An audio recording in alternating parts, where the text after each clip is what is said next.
king of love track, baby. Take, wheel. Take, wheel. Everybody take, wheel. Come on, take, wheel. Take,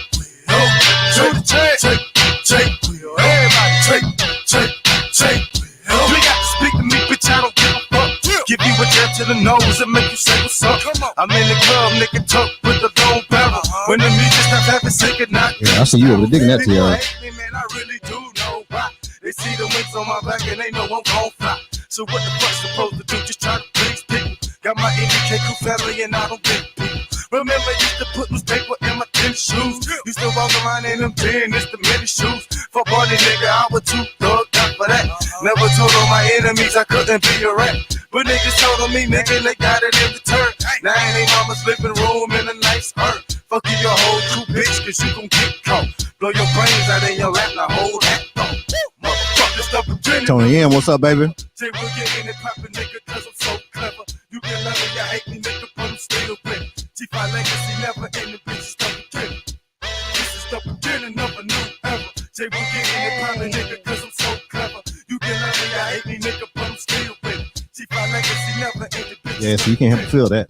This is just for my killers who just straight up murder. Leave you in the sewer dead just like a ninja turtle. I got connects with the real fucking black mob, and I'm trying to get it right With my man, God. So any drama, dog, believe me, that is no problem. Niggas will torture your ass, you wish they fucking rob you. Menace to society, that's my favorite one. Desert Eagle 50 caliber, that's my favorite gun. My next is running, yes, I'm gunning for your fucking dome. Shout out to Don Craft. You always running fucking home. MBK got a boy, your house, we'll clap it up. I run my mouth like a big booty bitch, I can back it up. Try niggas on pickups just like they did in Jasper. Keep fucking around, your new friend is gonna be Casper. You gonna be in the casket, people trying to comfort on you. But so many hoes ain't like it can play golf for you. Motherfuckers stop pretending of a new era. Jay will get in it poppin', nigga, cause I'm so clever. You can love me, you hate me, nigga, but I'm still with it. G5 legacy never in the bitches stop pretending. This is the beginning of a new era. Jay will get in it poppin', nigga, cause I'm so clever. You can love me, you hate me, nigga, but I'm still with it. G5 legacy never in the bitches stop pretending. Fuck that shit, bro, I'm tired of being nice. White shit in your head, this Mac is not a fucking lice. Like keep the termites fed, like a pistol stay with some lead. Like Marita, dog, stay with some bread. I lived in the trailer, not no projects. It still got it, but you couldn't run on my set. I kill niggas, dog, and also I kill time. Turn out my snitches, head two fucking moms. Niggas turn on me, goddamn, they drop the fucking down. Your brains are gone, now you out of your fucking mind. And niggas know I fight you, bitch, young ready strap, but they don't fucking understand to get the bitch to that head, that gun clap. It's the beginning of a new era. Jay will get in and poppin', nigga, cause I'm so clever. You can love me, you hate me, nigga, but I'm still with it. G5 legacy never in the bitches stop again. This is the beginning of a new era. Jay will get in and poppin', nigga, cause I'm so clever. You can love me, you hate me, nigga, but I'm still with it. G5 legacy never in the bitches stop again.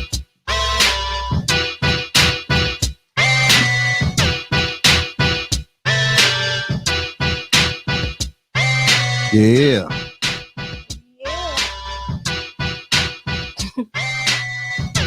I love the theme music. I know. I'll tell you, it's hot. It's hot, right? Yes, we need to Okay. get some theme I'm music. gonna let it run one more time, halfway for a second, just because I need to hook up my backup Wi-Fi because it's looking a little scattered right now.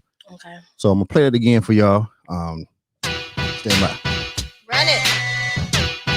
It's the king of love track, baby. Take, wheel. Take, wheel. Everybody take, wheel. Come on, take, wheel. Take, wheel. Everybody take, wheel. You got to speak to me, bitch, I don't give a fuck. Give you a jab to the nose and make you say what's up. I'm in the club, nigga, tuck with the long barrel. When the music stops, have to sing it, not Christmas carols. People hate me, man, I really do know why. They see the wings on my back, Yeah. I'm gon' fly. So what the fuck's supposed to do? Just try to please people. Got my NDK crew family and I don't get people. Remember, used to put newspaper in my tennis shoes. Used to walk around in them tennis, the mini shoes. For party nigga, I was too thugged up for that. Never told all my enemies I couldn't be a rat. But niggas told on me, nigga, they got it in return. Now in they mama's living room in a nice earth. Fuck you, your whole crew, bitch, cause you gon' get caught. Blow your brains out in your lap, now hold that thought. Motherfuckers, the beginning of a new era. Jay will get in it poppin', nigga, cause I'm so clever. You can love me, I hate me, nigga, but I'm still with G5 legacy, never in the bitch, stop again. This is the beginning of a new era. Jay will get in it poppin', nigga, cause I'm so clever. You can love me, I hate me, nigga, but I'm still with G5 legacy, never in the bitch, stop again. Just for my killer, straight up murder. Leave you in the sewer, dead, just like the next turn. I got connections with the real fucking black mob, and I'm trying to get it right. You're my name, God. So any drama, don't believe me, that is no problem. Niggas will torture your ass, you wish they I wish I fucking could hear body. the music. Man, it's They too can't hear the society. music. That's my They favorite can't one. Does it even 50 caliber? That's my favorite gun. My next I told you yes, I'm so. gunning for the fucking dog. Y'all gotta go to Niggas, you always running fucking home. Every K go to boy, your house, we'll clap it up. Run my mouth. We're gonna have phone calls and they won't be able to hear it either. So they're not gonna hear anything. So people gonna call in and they won't hear it. I mean, they can hear you right there. Yeah. Oh, you just want them to hear you. You don't want them to hear what's going on. Oh, we're gonna be hitting the button on her. We're gonna be talking to the right the whole night. The whole night we talking this way. She's staring at her people. Nobody watched my live. Yeah. I'm tired of being nice. Nice. Like Marita, dog, I stay with some bread. Not no projects, it's still gutter. But you couldn't run on my set. I kill niggas, dog, and also I kill time. Turn out my snitches. You gotta talk in the mic, I can't hear you. Niggas tell me, God damn it, I'm fucking down. Your brains are gone, now you out of your fucking mind. And niggas know I fight you, bitch. Yeah, I'm ready to strap. Like they don't fucking understand to get the bitch. Yeah, that gun crack. Niggas stop beginning of a new era. Jay will get in and poppin', nigga, cause I'm so clever. You can love me, you hate me, nigga, but I'm still with G5 legacy, never in the bitch, stop again. This is the beginning of a new era. Jay will get in and poppin', nigga, cause I'm so clever. You can love me, you hate me, nigga, but I'm still with G5 legacy, never in the bitch, stop again. I'm done with my potato.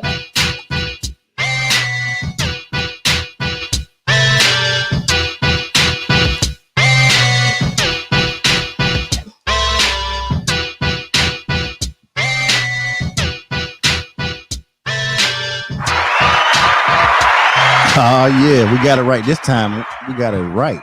Hey, this right here. I don't know what episode I'm gonna call this. I'm gonna call this the late night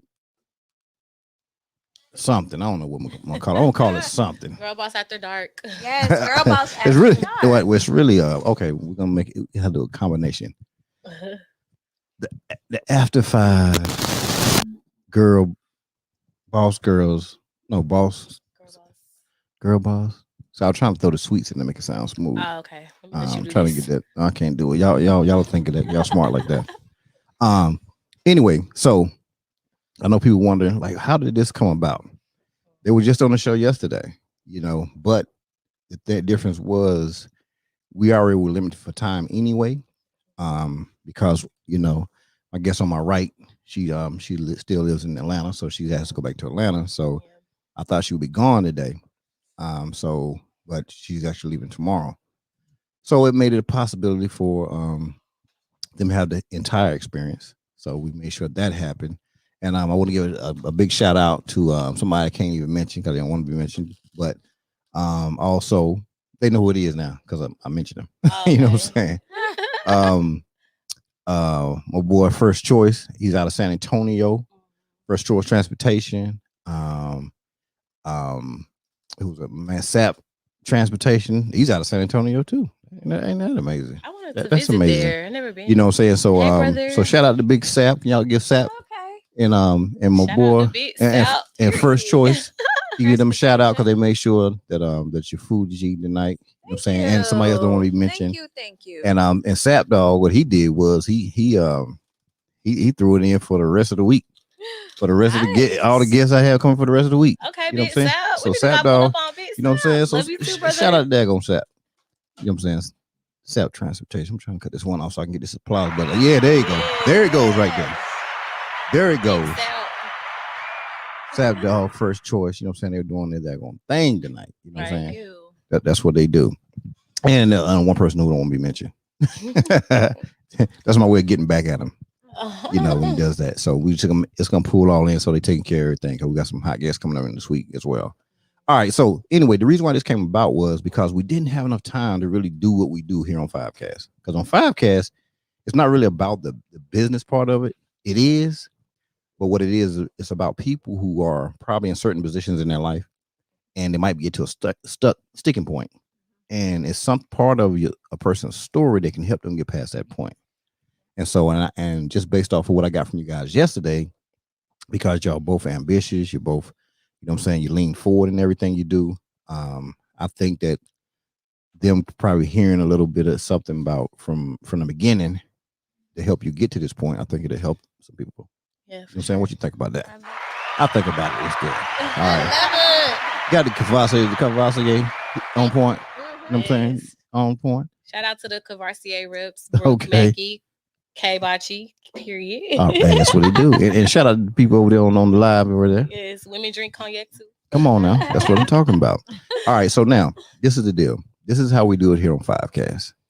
I'm going to play tennis with it. You know what I'm saying? But I'm going to make it all smooth. Okay. I got it just right here. All right. So this is what I'm going to do. I'm going to start y'all off at the same age. Okay. So you, and I already, you know, I already know what you're doing with 10 years old. You was around here doing balance sheets and stuff like that. So, but anyway, so we're gonna start at 10 years old. First, I need to know: do you have any siblings? Yes. That you grew? Okay, we got that mic. That mic. 2. Okay, you got 2 pieces. Yep. Who's the oldest? I am. You do good. And I'm only child. the only child. Oh, this gonna be real good. This. All right. So, 10 years old. Where were you at? And what? How did you go about doing things at 10 years old? Yeah. That's a good question. I know. I would say at 10 years old, I don't know. My sibling underneath me is 5 years younger than me. Okay. So at that point, she's 5. She's 5 piece. Okay. And my brother's 1. He was 1. Okay. So I feel like we were kind of running around helping my mom and dad with their newborn. Mm-hmm. I don't know that I was too in tune with my own personal. Where were you at the time? Self. At that moment, I was in Atlanta. Okay, in Atlanta, in the D, out there in Atlanta, doing your thing. Yeah. I mean. So you had some hobbies at 10 years old. What were some things you were doing? What were you thinking about at 10? I mean, Come on now. What, for me, I was always very studious. Like, okay. I was a student. So you just in the books. We were in the magnet program. Oh, shout out to the daggone magnets in here. Ooh, I think that thing gonna run hot between y'all two. Y'all was like some magnet kids. Well, and it was first of all, I think at 10 it was just a lot of school and home life, just being a kid. To be honest. I don't know that I can think of anything just specifically memorable other than what, right. What quote unquote normal kids were doing. Normal kids were doing. Okay, then all right. So so your 5-year-old sister, was she bad when you were 10? She was challenging. She was in your room a lot? No, she was challenging. She was challenging now. Yeah, she always had challenging personality. So it was, you got your sweet and your challenging and the baby. So, she was, but that was like my best friend at the time. So okay, well, that's what I'm talking about. Okay, shout out to that. So now 10 years old, you the only child, so you run around the house just getting everything you want. I think you still spoiled too. No, come on now. No, I really wasn't spoiled. You weren't spoiled at all? No? Okay, so tell me about 10-year-old Tiara. I was in elementary school. I was in Magnet. Okay. Was 10? It's 10 like what 2000 for me? Like the year 2000. Maybe I was in 5th grade. I moved to LA. Hold up now. What? From Atlanta? Oh yes, I forgot about this. Okay. See, this is why we do. Shout out to this right here. See, this is why we do this right here. Okay, y'all. It brings back memories of things y'all forgot about each other. I forgot about your 10-year-old. Yeah, you need to focus it over there. Yeah, we're coming back. Don't worry about it. So, but see, my parents both grew up in Chicago, so they. Okay, your parents from Chi-Town. Yeah, from Chicago. They both. Yes, we're gonna keep that mic on you because you. Yeah, there you go. You good? How close to it gotta be? No. It was just so because you're gonna look this way. That's okay, all. so my parents grew up in Chicago, so like they were young parents. So they always made sure they wanted to make sure that they had let me be able to do a lot of stuff that they didn't get to do. So I was acting when I was 10. What? Yeah, I went to International Models and Talent Association. Come on, now see. Oh, well, look at this, all this talent in here. Yeah, that was my thing. And so in order to be able to go back to LA, you had to get callbacks. So I placed in some competitions, and then I also got a callback. And so my mom actually sacrificed her 401k at the time and moved me to LA. What? Come on now. Yes. So you was out in LA doing your thing. Yeah. Okay, 10 years old. Yeah. Doing it. You probably don't start searching stuff. Nah. My big break got ruined because I decided to go with a male actor instead of me. So yeah, but I was in auditions with black female actresses today that's around my age. We were in the same auditions. Okay, so let me ask you this right here. So at that age, like, what were you learning? You know what I'm saying? Just by the things you were seeing. Yeah. You know, because I'm sure some things that people go through when they're trying to act. But see, that's the thing. When I was 10, I was fearless. Like I don't know. Like I wish I could get that confidence back. Like when I was 10, I just like, Tiara, turn on the camera, do a commercial. Right. I was like, let's go. Like, was ready. Yeah, like I didn't have no like fear. I don't know what happened to that. Like, I mean, I'm kind of fearless now, but like when I was 10, I was like, oh, okay, you want me to go in here, be on camera, and talk to people? Right. I didn't realize that it was like I guess now you as an adult, you know more. Okay. I think when I was 10, like I didn't realize that like it wasn't a thing to not do it. Like, I mean, I think as an adult, you are exposed to disappointment, okay, got it, and judgment that you may not feel directly as a kid. True. So it's so much easier to just be yourself outwardly without being inhibited. Right. So I guess that's where my disappointment and like that came from. So when I was 10 and I didn't get that big audition, I was out there auditioning, and my mom sacrificed so much, and I wasn't getting nothing. Going back to those callbacks. So I guess that's where my disappointment started coming in at. Like, because before I was like confident, like whatever, but going out there and not making it big. Because there's a thing in LA called pilot season where like they pick up African American shows and stuff. And during that time, like I didn't get no callbacks or nothing. Oh, for real? That could have started my disappointment in life to be like kind of shell shocked. Yeah. But you know, it's kind of like what we were talking about today. And it's like the more you're looking at it from a jaded view. Remember we were having that conversation and you were like, well, it's just a view that you're looking at it from. So now, you know, it's different than it was before. I would take my 10-year-old self too. Like, because you kind of feel like, okay, you know, you could do whatever it is you're supposed to do. You just go and do it. Right. It's not, well, I still don't care about what people say about clothes because I'm not like a materialistic person, but you just do whatever. Like, Yeah, but I've never been an academic person. Like, our school was never like for me. Okay. I just like was skating by. So the whole time when you were 10, you were there in LA. Yeah, well, not the whole time. I went for like half of my 5th grade year. And what's crazy is that as soon as I got back to my elementary school in Atlanta, because we came back, and like the first thing the kids was saying was like, "Oh, I guess you didn't make it." My teacher was like, "Oh, I see you back. You ain't make it." What? Right? Oh, lame. Yeah. So I was just like, you know, it was kind of discouraging. So I kind of like gave that dream up at that age. Real? But then I did say, I don't know why I was talking to God at that age, like, okay, well, I would never lose another dream, because I kind of was like, you know, whatever, I ain't make it, so I'm not doing this no more. Right. But I probably should have stuck with it. Oh, okay. Yeah. Well, you know what? It still can come back around. Period. It still can come back around. Okay. All right. So now we're back on this side right here. So let's go ahead and move up a little bit, right? So let's go 9th grade for you. Oh God. 9th grade. What school we at? Yeah, I know. 9th grade. So high school, Lakeside High School. Lakeside. Okay. Once again, shout out to Lakeside. Okay. So Lakeside. So by that time you done developed a little bit as far as, you know, besides, you know, looking out for your little sisters and stuff like that and your brother. But 9th grade, did we do any sports? Did we do cheering? You cheering? Yeah, I feel okay, like hold up now. Who didn't cheer? Nah, everybody. Everybody did cheer now. I feel like everybody did cheer now. I don't know now. Yeah, at one point in time, but not high school. Everybody, you had to be ready to be cheering 9th grade now. Come on now. They go to high school to want to cheer? You actually had that jump and be flexible. Yeah, because what they weren't playing. Yeah, like it wasn't no clapping and stuff. Yeah. Okay, so 9th grade, were you a very popular person in 9th grade? Or, I mean, how was that at 9th grade year now? Because you were the one leading everything for your sisters. So, you know, okay, I feel like this 9th grade year, I was at, so throughout up until 10th grade, I was bused. They had this program in Georgia called Minority to Majority. I don't know if anyone's ever heard of it. I think that's what I was in then. And so the whole goal of the program is a public school program. Was for minority kids to be bused to schools where majority other races were. Okay, got it. I have my own thoughts about that now. I realize what that was, because why didn't we just try to create the equality within the schools that existed? Right. Creating higher standards and giving them the materials and the tools that they needed, instead of busing a couple of kids over and calling it equal, right? But with that being said, I was on that program. My mom she was a teacher. Okay. And so she's retired. Shout out to mama and listen, the mother educators. So she wasn't playing anyway.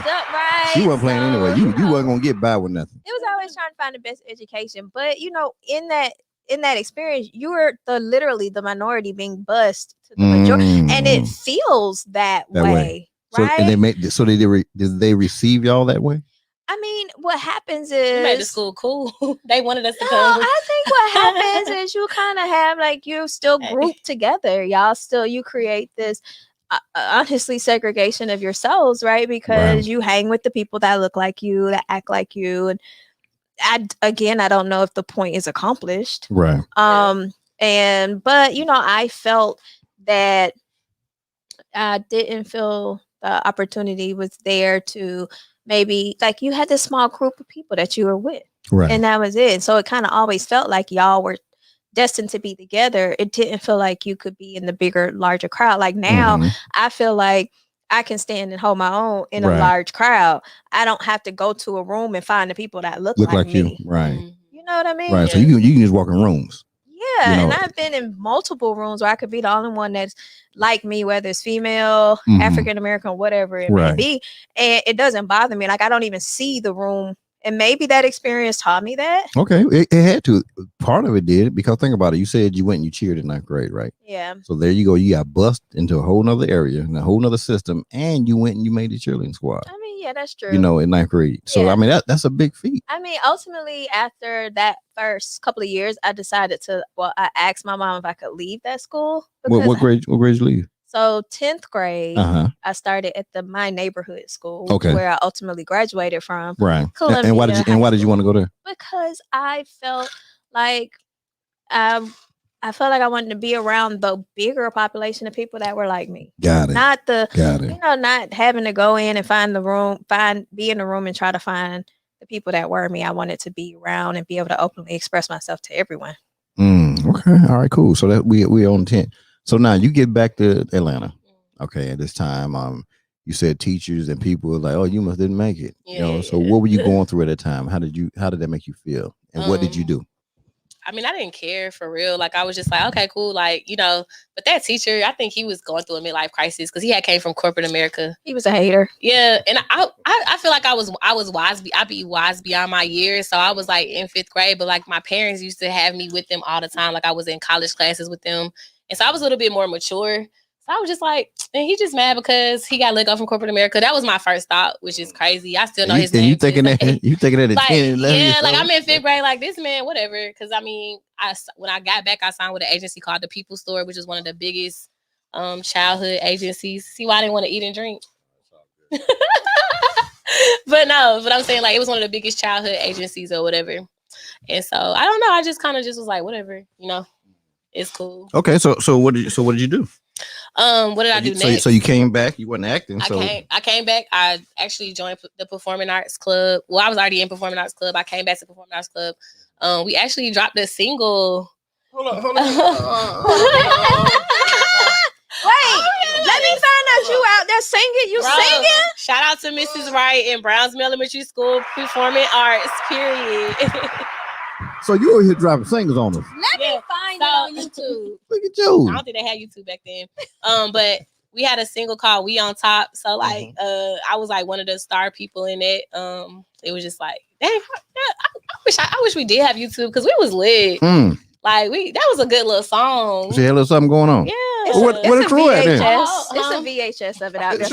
You need to contact that crew. Yeah, what's crazy is and I guarantee you they still got some somebody footage. Somebody got the footage is out there. For sure. The footage is out there. But yeah, I did performing arts, and then I started, tapping into entrepreneurship going to 7th grade. After I went to public school, my mom moved me to a Catholic school, and I was the only Black girl in my whole grade. Okay. So yeah, it was a little different. Right. But at the same time, I'm sure you can take it now. When you look at it, it was a lesson. Yeah. It was a growth period for you because it's showing that one, like she just stated, Yep. you can walk into any place. It doesn't matter. You don't have to look for the comfortable. You know how a lot of people want to always look for the comfortable there, but they only want to go somewhere where they know they're going to be comfortable. Oh, I only want to go over here if there are people that just like me over there. Yeah. Oh, bust up in there. You know, bust on up in there because you went over there in 9th grade. Listen, kick the door in and said, I'm going to be a cheerleader. Ain't got time for y'all. I know this y'all school, but I'm about to be a cheerleader. It's all good. Shout out to the cough. You know what I'm saying? We got a cough too. Coughs get shout out too. You know, and we know that's it ain't COVID, it's Cavassier cough. Shout out to the Cavassier 19. We got Cavassier 5 in here. That's what it is. Cavassier 5 going around now, y'all. I'm trying to get it it's out. The 5 variant. You're not making it no better. I know. I'm over here like I'm trying to get it. All right. Okay, let's go back over here. So now you're in 11th grade. You're back at school around your hood, right? 11th grade. Okay, got it. You back at the school around your way where you want to be, right? You round the way girl now. You at the bus stop. You know what I'm saying? Like LL Cool J said, right? With your bamboo earrings, at least 2 pair. You know what I'm saying? Exactly. Shout out to LL Cool J song. You know, I had to catch her up right there. She was lost. I need you around the way. Was y'all wearing bamboo earrings at the time? No. Yeah, that's a little bit my time. No, the bamboo. Come on, now the bamboos came out like 3 times. Oh, it came out 3. It was 3. It was 3 sessions. They roll around every few years now. Them bamboos come out. Baby girl ones. The baby girl belt, the light up belt. Come on now, shout out to the damn light up belt now. We didn't do that one right there now. We went for no light up belts. That was later on. Probably had the gold one with your name. I'm gonna need to find those on. You know the ones that you get your name with your belt buckle. You remember them but now. not with the light up. There wasn't no light. The one that went across. That was like you could put Tiara, LaRae Johnson. The one that went across. That was later on. I saved my money to get that belt buckle. That belt buckle was $95. We had the one you could change the letters in there. Why you remember? Oh, you could. I had the one that changed. You didn't got the one that light up like the LED light. That was later on. That was about your time period. You know what I'm saying? You know, we straight the name and then bam. Doing a break dance or something. Okay. All right. So 11th grade, you're back in your area. Going to school. You chilling? By 11th? 11th grade. I don't think I was cheering anymore. What was you doing at that time?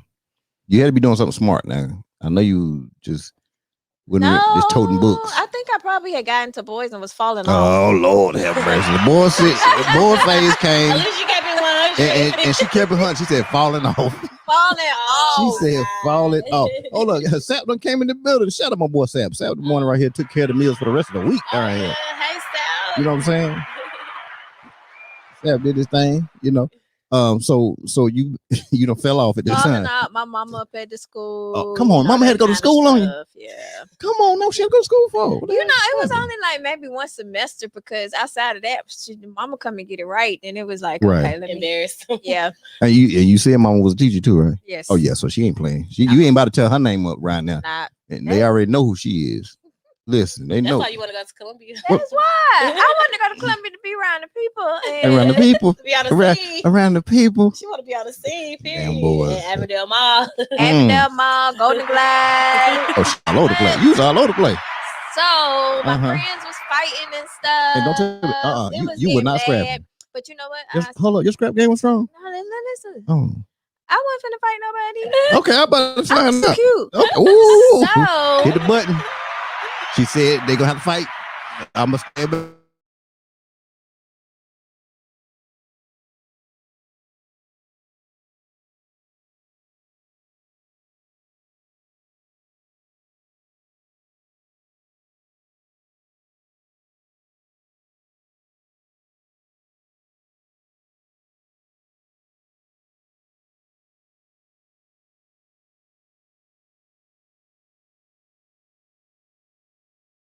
It's alcoholic. Well, nobody's gonna think that. Bottle. That's I mean, it's big because that's what what they had out here. You know what I'm saying? So shout out, that's what they had out here. You know what I'm saying? Sometimes you gotta get them the triple deuce. I just don't want to be like boy. yeah. All right. So so your friends was out there, they scrapping and stuff. Honestly, I feel like that's when the opportunity came for it to go all wrong. Mm-hmm. Or either you was gonna be on the right path. Right. Like I feel like around 11th grade, that's when you figuring out, you gonna you're gonna succeed going forward. You about to drop out. You about to what's finna happen? Yeah. You know what I mean? A local, a East Side local. What was finna happen? And Right. so I think at that time things were kind of going a little up. Okay. And I personally, I didn't. It wasn't my mom's decision. It was definitely my decision. I was like, I'm gonna get a job or whatever, and they can hang out. And I just so you rolled up on Winn-Dixie. Get some money. So you went to Winn-Dixie. Y'all called me after this game, right? Tell me what went down. So how was the first job? I mean, it was cool. So you working at cashier? Okay, so when I first started working there, they was like, "Oh, you finna be a bag boy," and I was like, "But I'm a girl. How I'm gonna be a?" They about to put her on bags. I'm a bag boy. They gonna put her on bags. As a matter of fact, the lady made me the buggy. You know how you the buggy pusher? Ooh. I thought in the heat in Georgia, and I'm like little in the Georgia heat. And you probably had that vest on. Your vest was too big too, wasn't it? No, she had a polo shirt and some khakis. I can't remember what the outfit was. But you know how they make you wear a vest sometimes? Oh yeah, with the vest. I know you. They got the machines now. For the but y'all, I feel like that was my first experience, and like, oh, okay, so y'all not gonna leave me here. Let me show you how I can do this well. Okay. So then I could bag these groceries. Yeah. So then I could get on the cash register. Okay. And that's what you did. So you had a whole step program together. That's what we did. Okay, then shout out to Progression. You was on a Winn-Dixie on Columbia Drive. On County Road by the mall. It was a Winn-Dixie all across the street. Right there in the parking lot. Oh, that before Big Bear. Correct. Oh, period. Okay, you worked by the mall. Yes, I did. Just when you think you know a person. Plot twist.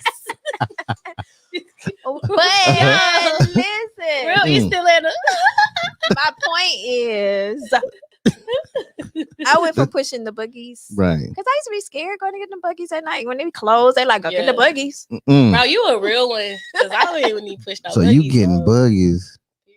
Yes, but I felt like if I did the buggies well, then I would get the You're gonna move up. Exactly. You're gonna be like, my man.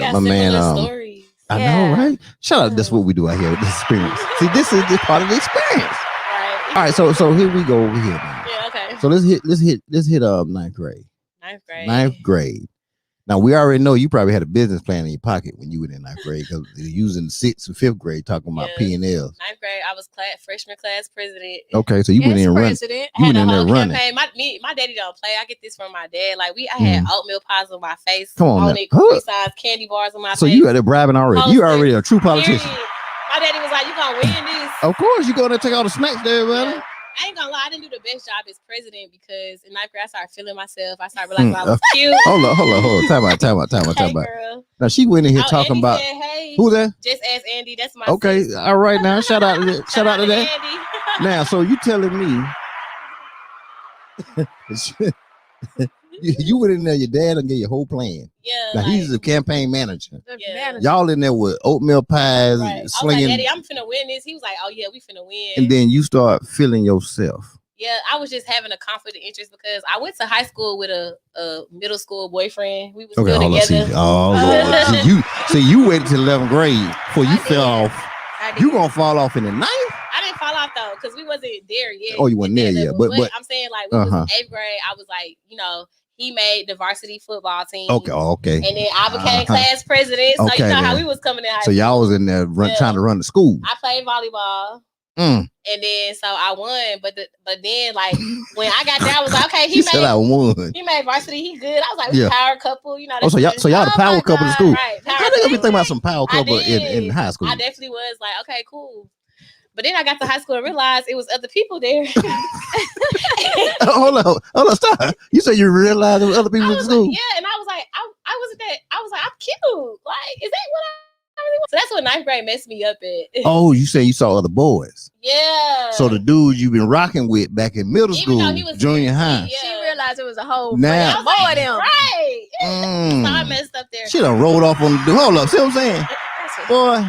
He's heartbroken. You see what I'm listen. Still the same way. Tiara, how you gonna sit here?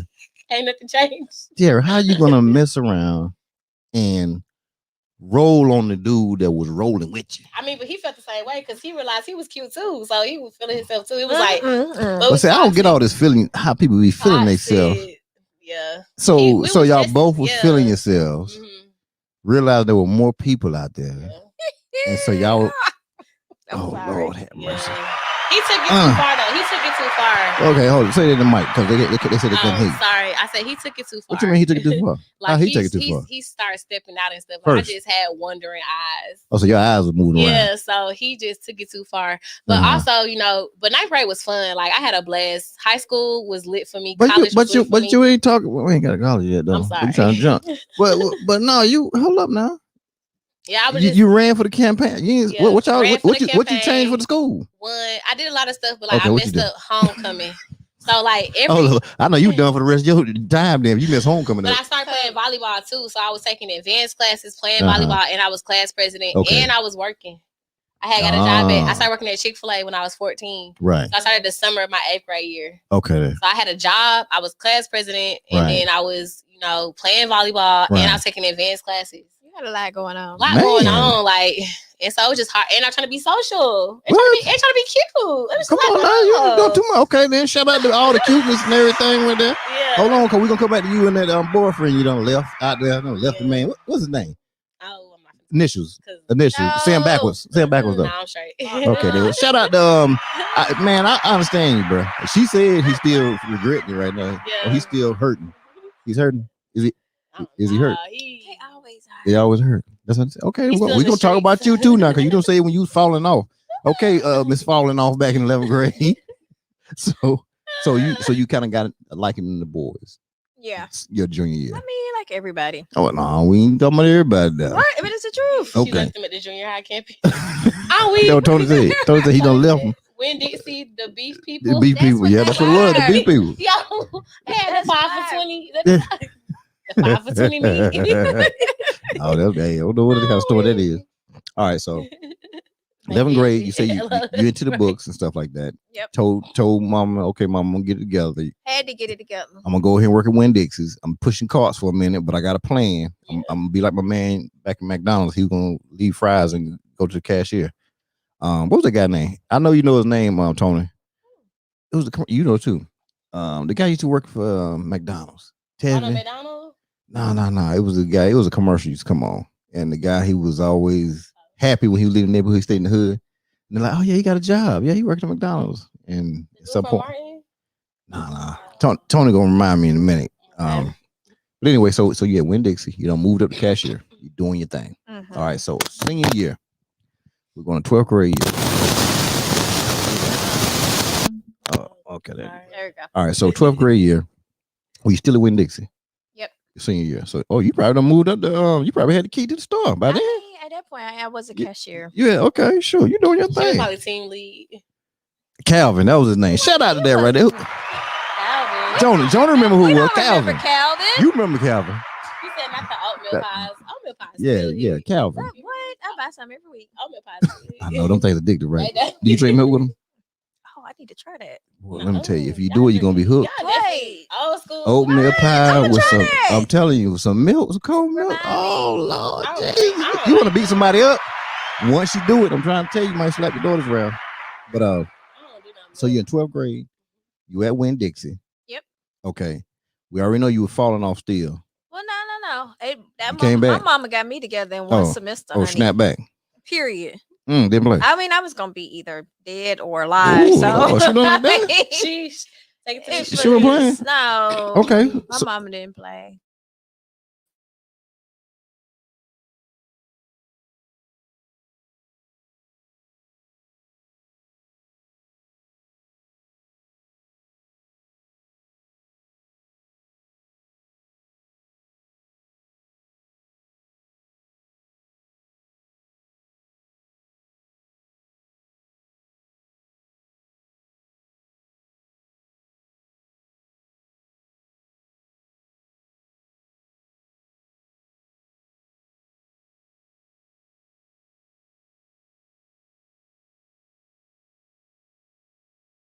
Georgia. Yes. Okay, so now you busting up in there. You're away from Winn-Dixie. How far is it away from the house? It's not that far at all. It's because Mama wasn't gonna let you go too far. No, actually, by the senior year, I had redeemed myself. Mm-hmm. Praise the Lord. Amen. I had various scholarship offers. I was looking at Xavier. Ooh. I was looking at what's the school in Nashville? Vanderbilt. Vanderbilt. Shout out to Vanderbilt. You know that's my daughter's. You know what I'm saying? So she went to undergrad and grad school. You know what I'm saying? And a couple of Georgia schools as well. And I had a boyfriend. Oh, there we go. I told you I knew it was gonna come back. They'll fall off his shit. That is not why you picked West Georgia. That is exactly why I picked West Georgia. Did he play football? Because you know she gonna be with a guy. She gonna leave him once she figure out some more people at school. No, I was just in. Period. You gotta level up. level up. It was, I mean, hey, at the end of the day, we did the things we did to write. Okay, so you chased him. You chased him on to college. Well, no, he was staying in Atlanta, so my school was about an hour away. Or he just stayed in Atlanta, so he wasn't going to school. No, he wasn't going to school. That's what your mom was tripping about right there. I mean, they didn't know that was the reason. I had an older cousin there too, so okay, you use that. So that was the alibi. Shout out to them alibis. You got to have an alibi, a good alibi. What's wrong? Why you couldn't have them there? You should know about it. How do you know about alibis? Because she just said it. Because she just said it. That was in the same context. It wasn't? Oh, she said what you know about it. I don't know nothing about them alibis. Oh, okay. Listen, no alibis for me. All right, so. Men created alibis. You know what I'm saying? These guys lie about anything. All right. Period. You know it's true. Y'all lie about the wind blowing. Funny. All right. So now we're back over here. So you don't let my man go. But you said he messed up. But I let him go to like sophomore year. Oh, so y'all held on. Yeah. You held on. It ended okay. Bad, yeah, okay, we ain't gonna talk about that then. All right. So 11th grade. By that time you kind of understood high school a little bit. Yeah, my grades was horrible. I realized that school wasn't for me. It wasn't realistic. Like school wasn't realistic for me. 11th grade year, it changed the trajectory of my life though, because I had a teacher, my American Lit teacher. She was like, "Close y'all books. Y'all ain't gonna know none of this. I'm gonna teach y'all how to balance checkbooks, write a business plan." She was like, "I'm gonna teach y'all how to like really live in the world." Oh, shout out to Miss Miller. She was mad. She was mad at the school system. That's probably the only class I had 100 in. She was mad at the school system, right? I mean, no, she wasn't following curriculum at all. But that's fine. But that's great though. I remember I had a whole business plan for like a spa office space, which is crazy. Right. That's good. In 11th grade. Yeah, 11th grade. She like a lot of my peers know how to write checks. She showed us how to write checks, budget, all kind of stuff. So she showed y'all life stuff. Yeah, she was like, "Y'all ain't gonna need to know about this American Lit. Like, y'all good." I bet she ain't teaching no more. Cause no. I'm saying because they're the good teachers. Yeah. You know what I'm saying? But we already know. Because we understand, it's curriculum. And she wore what she wanted to wear. Oh, yeah, she did whatever with her hair. She went on free spirits. You know what I'm saying? She probably I think you need them though. Like certain students need them type of teachers because like me, like I'm not real book smart. Even though I took AP classes, like I'm really good at history. So I took AP government, AP US history, but like math and science, I was horrible at. So stuff that's there, you good at. Stuff that's there, it ain't gonna move. History, it ain't gonna move. History, I can watch documentaries all day, but like math and science wasn't for me. So my grades was horrible in high school. Like I barely passed. I remember coming downstairs one time. My daddy was like, he was like, "You're stupid. Like you need to go. What are you gonna do?" And like my daddy's real cool. Like, shout out to Pops, keep it real. He gonna keep it real. You girl, you ain't gonna make it in life. My dad something wrong with you. He seen my GPA after 9th grade. He was like, "Where are you gonna go? Because you cannot stay here." Ooh. And so I loved it about my parents. Like they always kept it 100. But like, yeah, so I wasn't really book smart at all, but I also was good at volleyball. Right. So like my senior year, I was real focused on like getting this volleyball scholarship. Okay. All right. Well, so you good? What position you play? I play a power blocker right side here. So you getting up there smashing. Yeah. Smash. Shout out to them at smash right there. That smash was strong. We went to state for sure. Okay. All right. So we in college. We're in college. We chasing that boy who ain't in school, but we there. So how was college for you? It was cool. Real talk. Mean, I tell people all the time, I feel like, college school obviously is not for everyone. True, and that is the truth. That's However, I think we were talking a little bit, like I feel like it's a necessity as far as even for people who kind of know, okay, I'm gonna be an entrepreneur, or I'm not going to necessarily go out and get a traditional job. Right. I feel that it's important for a maturity perspective. Like a lot of kids graduate high school, and I don't feel like at that point you're necessarily mature enough, but you may be, right? You have those anomalies. Right. But I think that it's important as a parent, especially me being a parent now, right, to identify in your kid whether you feel like in that moment of, graduation, they would be ready to take on the world, or they need a few more years to develop their skills that are going to help them take over the world. Right. And that's true. That's why I think they need to have entrepreneur university. Yeah. Honestly, there need to be a school that it could be like maybe like a standard, whatever traditional, school, like a year or whatever. That's true. But maybe 2, but a year and a half, something. But I think that somebody should come up with that as a private, and they would do great. And I think people kind of do it anyway with these courses they have out here. But I think if you do it in a way where entrepreneurs will understand, because they're a different breed. That's true. Entrepreneurs are a total different breed, and they don't learn the same way. Like you said, you're brilliant, but you didn't really care for school. That way they placed it. And we see a lot of times most kids who are probably in those AP classes and stuff like that, there are kids that are really self-starters. You know what I'm saying? And they probably don't need to talk to everybody anyway, because they can just see something. Okay, they get it. Show me one time or whatever. Boom, boom, boom, and they got it. They get it. Because they'll get bored and they start doing other things. That's true. I think that it's important. I would love something like that. Would be so great. Let's make it right now. We're gonna do that. Make it happen. Let's make it happen. We can, listen, Tiara. I got too much on my plate. She's like, I am not finna start a university. We can make it happen. It ain't gotta be a whole university. It could be whatever. You know what I'm saying? I'm honorary doctorate. I'm trying to do stuff. Well, let me let y'all hear this Wink and Drink jam real quick, and I'm gonna cut the AC because I know it's a little cold. I can see it. It feel good. You go. Go. Wink and Drink. What? You chill? You good? A wink and drink. What? We still listening to Wink and Drink. A wink and drink. Oh. Hit 'em, G. It's 5 o'clock. It's time to leave. I dig into my pockets, pull out my car keys. Grab my wallet, walk out the front door. Unlock my phone, open the app store. I need a place to meet and think. Found a brand new app called Wink and Drink. Yeah.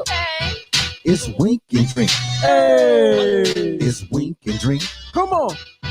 It's Wink and Drink. A brand new app where people meet. Come on. It's Wink and Drink. It's Wink and Drink.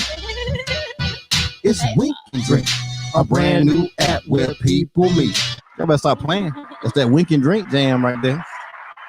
The number one app that's out, the number one networking app, the number one, meet new people app.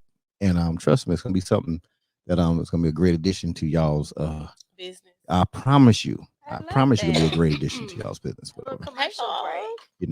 All right, so in college, you told me yesterday what you studied. So did you change your major now? Somewhat. I went from accounting to finance. I don't know if that counts. Okay, but there's still a change. You know what I'm saying? Good change. Whatever most people do. Think about doing something else, or whatever. All right, and so you came out of, but when did you start working at Waffle House? Oh, I started working at Waffle House. That's what I want to hear about. I worked at Chick-fil-A from 14 to 22. And I worked at Waffle House from 22 to 29. So let's talk about that Waffle House thing real quick. So you went to Waffle. We're gonna talk about some entrepreneur ventures you did as well, but the Waffle House piece was just kind of like, whoa, that's good. So Waffle House. Now most people wouldn't think to go want to work at Waffle House.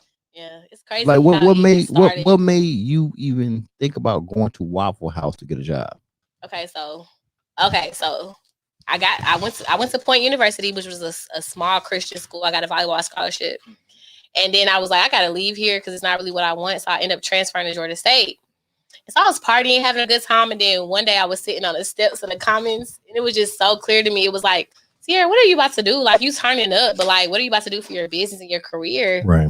I was like, this is crazy. So I was like, I got to change. So I just started getting involved on campus networking. And so my sophomore year, I went to a marketing job fair at Morehouse College. Okay.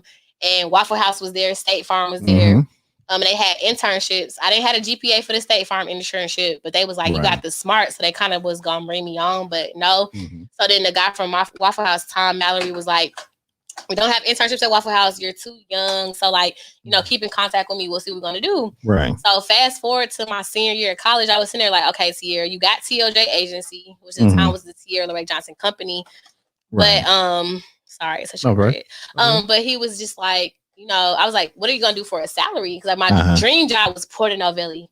Porter Novelli is like one of the biggest PR firms in name. And I was like, I'm going to be a Porter Novelli publicist, but it didn't work out for me because I didn't have a GPA. to go there. Right.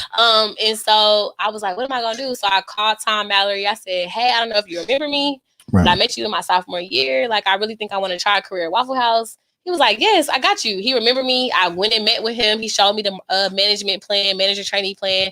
Right. The road I would take to make 106 figures before I was 25. Okay. Stock in the company, everything. And I was like, sign me up. I text my parents, like, I got a job. So my thing was I graduated with a job. Like, I was cool. But I didn't know.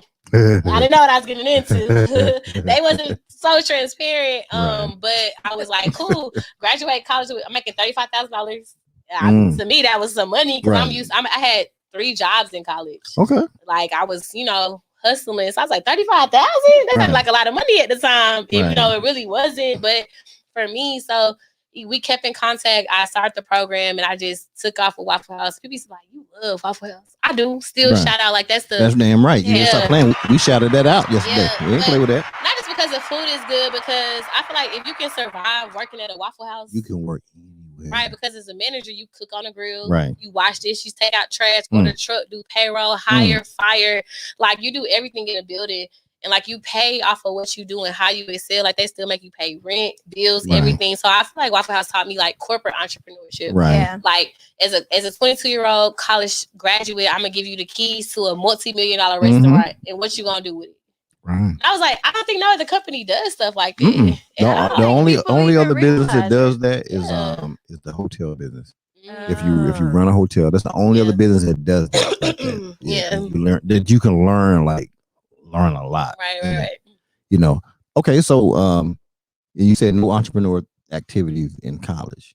No, I mean, I had a job. I worked at the bank. Okay. Don't shut down, play the damn bank. You better stop playing. Which bank was you at? It all lines. Okay, don't be down playing the bank. Now you weren't part of that old downfall and everybody money was getting taken. That and was stuff. Wells Fargo. Okay. Now Bank of America was taking people fees. They were killing people with their fees. Then when you was working there, that was like part of my reign. That wasn't me. Right. But no, that was my first job out of high school. Right. And so then I was able to transfer and work at a bank near my school. Okay, so you start off doing what in the bank? We know you like to be at the cash. Teller. You know what I'm saying? Shout out to them tellers. I'm gonna go where the money at. Where the money reside. we count that bread. Clearly, I mean, I think the bank was dope because. Did you see a progression chart in the bank? Just saying when you saw that Winn-Dixie?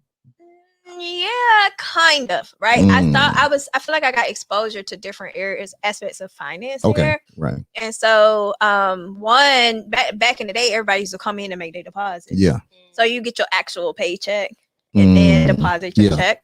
And so, I would see like people making deposits, and I'm like, well, what do you do? So I can know I'm not doing that. Or what do you do? The teller system was really that ain't the job for you, baby. Not it. But it was dope because in the bank, you usually have like your personal banker that opens your bank accounts, but then you also have like your financial advisor. Okay. And that's where I got my first like experience with like, oh, this is what like the stock market is about, even though you was learning a little bit in school and stuff. And so I don't know if I saw the progression there because my branch manager at the time told me how much she made. And I was like, that ain't it. But I love it here. Right. That ain't it. So I was going to do something, I knew though that there were different aspects of it that I love. Right. And so, now trying to just fit it to what my income goals were. Okay. So during that time period, so because you were like you said, you talked to the branch manager, found out what they made. What was the number for you during that time? So I think at that point, branch manager was making somewhere between 60 and 70,000. Right.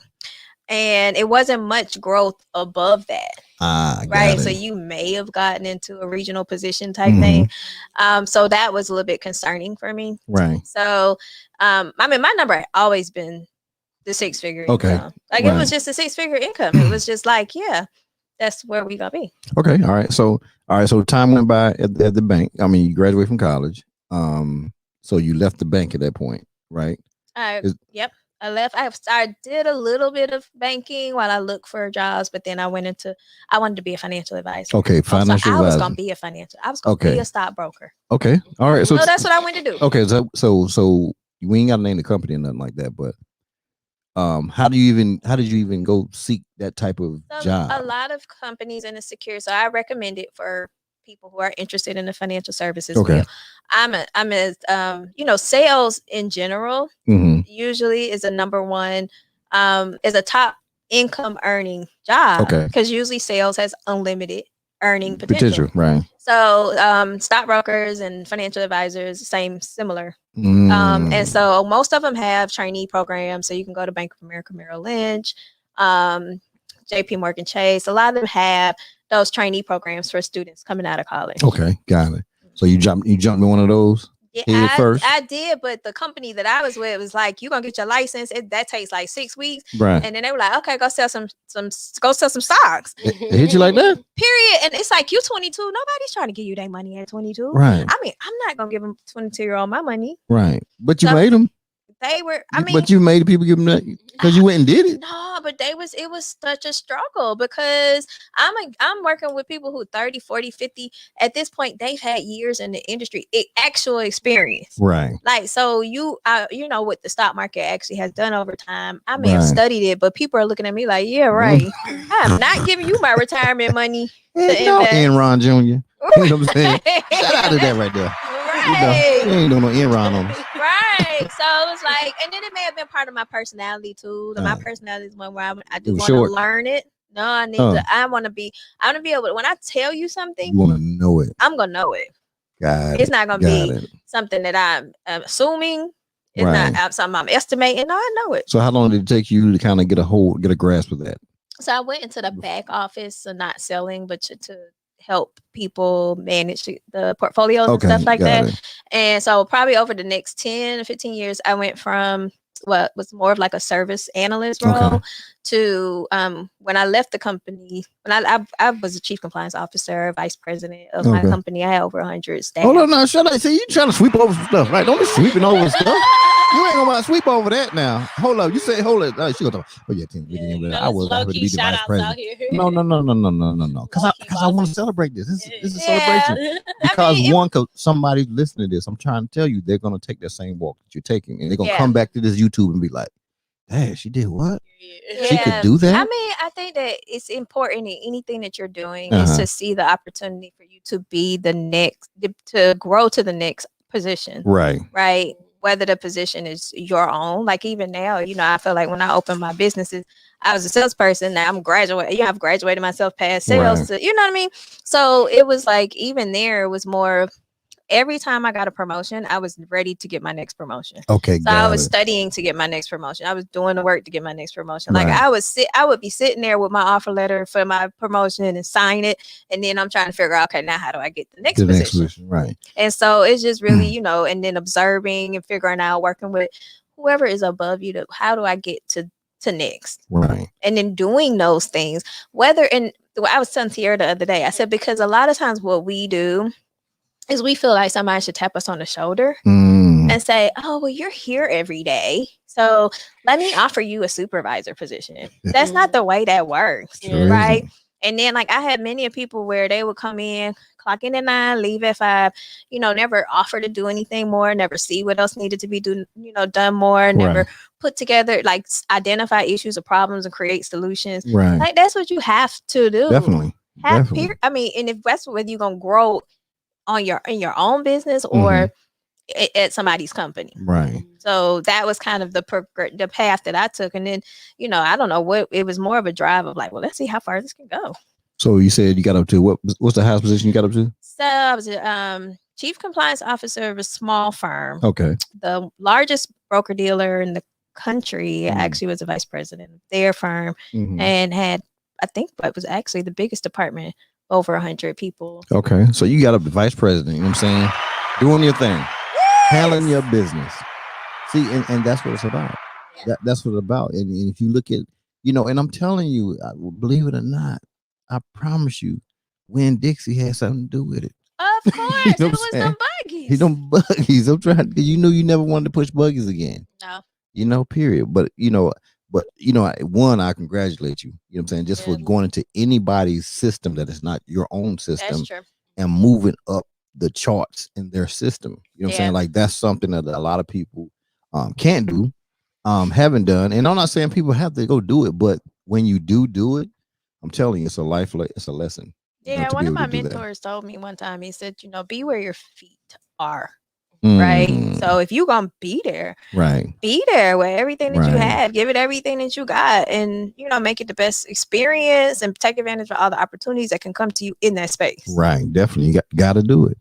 Gotta do it. Okay, so now you over here at school, right? At your college, doing your thing. And but I think this is what I get from you. You know what I'm saying? Just listening to you. You always ahead of where you at anyway. No matter what. If you're here, you're really over there. Honestly. You know what I'm saying? Physically, you just here, but you way over there. You know what I'm saying? Because it's really ahead of your time. We call it old soul where I'm from. You know what I'm saying? In Carolina, you got an old soul, right? So as far as that right there, so now you said you coming out of college. There's some things you what business did you have? You said you had some type of agency. Now, I have an innovative branding firm. When did you start that? 2012. I'm actually coming on my 10 years. Okay. Shout out to the 10 now. Hey, we having a black tie gala March 8th, 2020 in Atlanta. Y'all should pull up. Is it gala or gala? I don't know. Gala. It's just dress up or you won't get in. So for the fact that you've been in branding since before people Instagram and all the stuff like that was popping. So branding like Brandon. You know street team Brandon. You know promotion team. You know what I'm saying? Tagging crew. Period. You understand that piece right there. You know how to even back when you told me you was in school and you doing the fashion thing. Right? Yeah. You got more people to show up. Yeah. You know what I'm saying? Than the building could hold. So you understand that right there. So the fact that you bring in that time period, that depth in and just understanding this right here, and because you are forward looker, I mean that's amazing. That is really amazing right there. You know what I'm saying? It's genius. Like you can almost tell all the time. I'm like, you're a genius. Yeah. You think so? Okay, that's a lot. That's a lot. It is. No, for real. You gotta understand that's talent. Yeah. That is talent, but it's natural. That's the thing about it. It's natural. So shout out to the daggone being natural and just able to just do this thing. Period. All right. So coming out of college, what was your best? And I know the one you're doing now, but during the growth, not counting the one you're doing now, what was really the business that really just you think made it click off for you? Like what? Besides the one now, I was the GOAT. Like you was that hard. Because it's always this one thing that we did or coming up that made us really like, yo, I do this. Yeah, I would say TLJ agency because it's crazy because the thing about it is that in my business, I could see stuff for people past their time. Right. It's a blessing and a curse. So people will get frustrated with me because I'm like, yo, do this. Let's go 10 years from now. Let's plan this. Let's do this. And they're frustrated because they can't keep up.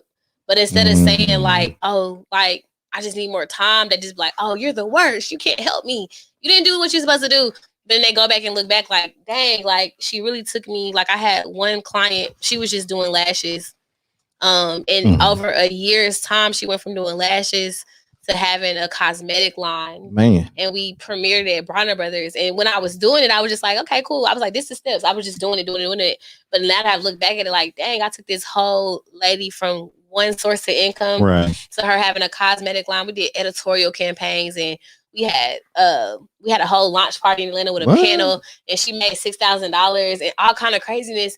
And it's crazy because I let this lady tell me no, you didn't help me. You didn't help me. And I was thinking now looking back at it, it's she was just doing lashes. So it's for me, when I realized I was the GOAT, it really wasn't until this year. Oh, for real? When I was really publishing people's books and ideas and monetizing their brands in 48 hours. Huh? I think that's when I bring it like that. Yeah, seriously, I need a product done. I need this into print. I need this to happen. I need to make money. I think it was February when I just I moved to Houston and my homegirl had a book and we printed it, got it there. and she made $3,000 right in a day, but the book took like 7 days. You know what I'm saying? So right. I was like, dang, like I really help people monetize their influence. You know, I got somebody I'm gonna connect you to too. Yeah. And they're no, somebody they're I think the book is probably almost done too. Yeah. But sometimes people can have that. If they get the right person, and just listen, I think you'd be a good fit for them. Good fit. I think she has a really good way of seeing the vision that people can't see for themselves. Right. Yeah. And then execute. Right. And people just don't. Some people just don't have it. You know what I'm saying? They need somebody to pull it out. That's why they hire people like such as yourself. You know what I'm saying, to do that. Right. So now, okay. So you were doing all that stuff right here. VP, handling your business. Yep. What was the first venture you jumped into as an entrepreneur? That you're doing now, though. I actually opened 2 businesses on the exact same day. Hold on now. They have the exact same day anniversary every year. You were not a VP at the time? You left? No. But yes, I had left. You had left. Yeah, I left. All right. So the day you left, what made you leave? Like some people be like, "Nah, girl, you doing it big up there. You the vice president. Why would you want to walk away from your job? Like, what made you walk away?" Okay, that's easy. So I gave my jobs 40 to, I would say 50 to 70 hours a week of my time. Like I would come home from work, cook and get my kids ready for school, and then work some more, and then get ready for bed and do a little bit more work before I went to sleep. Yeah. I mean, so therefore, at the end of the day, like after I had created a plan of what I was going to do, even though my business doors weren't open yet, I knew for a fact that if I had a plan and put that level of dedication that I gave toward my corporate job to my own business, that it didn't have a choice but to succeed. But to work. Yeah. Because you've been making that corporate job work. Absolutely. We sitting in these jobs, and the truth is I have nothing against jobs. I think you should get one too. Absolutely. I feel like my job, my career path created, helped me create operational systems, helped me be a better manager, a leader. But I think that once I had kind of tapped out of, the not the necessarily growth opportunity, but feeling like from an income perspective, there was a ceiling, and I didn't want a ceiling. Yeah. Then I knew that I could put that same level of dedication, now the experience behind me, and succeeded. Whatever, I could have opened a sock store, and it was going to run because it's the core values that make businesses work. Shout out to the damn core values. She don't say the core values on us. All right, so what were those 2 businesses you started? So I opened Shayna Marshall. Shout out to the Instagram, whatever it is over there on the gram. So I opened the Marshall Agency, which is an awesome insurance. Okay, so what made you choose insurance? Like you didn't just like, okay, I'm gonna start a business tomorrow. It's gonna be insurance. No. Of course not. After many years of identifying, researching what I may wanted to do as a business, got it. For me, it was more of the way that insurance pays commissions to agents. Right. And it's just a renewal commission. So I was definitely interested in recurring revenue. Right. And it's something like you said from before, it's something that you can, the ceiling could be whatever. Correct. Because it's based off of what you put into it. Unlimited sales potential. Right. You got renewal income. You're building equity. So there's just so many different factors of insurance, which also exists with maybe financial advising. Also exists with multi-level marketing at times. Right. Definitely. And so, I wanted to make sure I tapped into something where it can build it as I was building it. Right. It was building, it was building equity. It was building a platform where one day if I wanted to stop doing it, I still had significant earnings. Okay. All right. Got it. So that was the insurance. What's it called again? Your company? Allstate Insurance. Allstate Marshall Agency. Allstate is my man, right? The dude. Are you in good hands? Are you in good hands? You in good hands. She's so humble. She's like the number 1 person in Georgia. We about to get to that right there because I seen some stuff. I've seen some stuff now. She's so humble.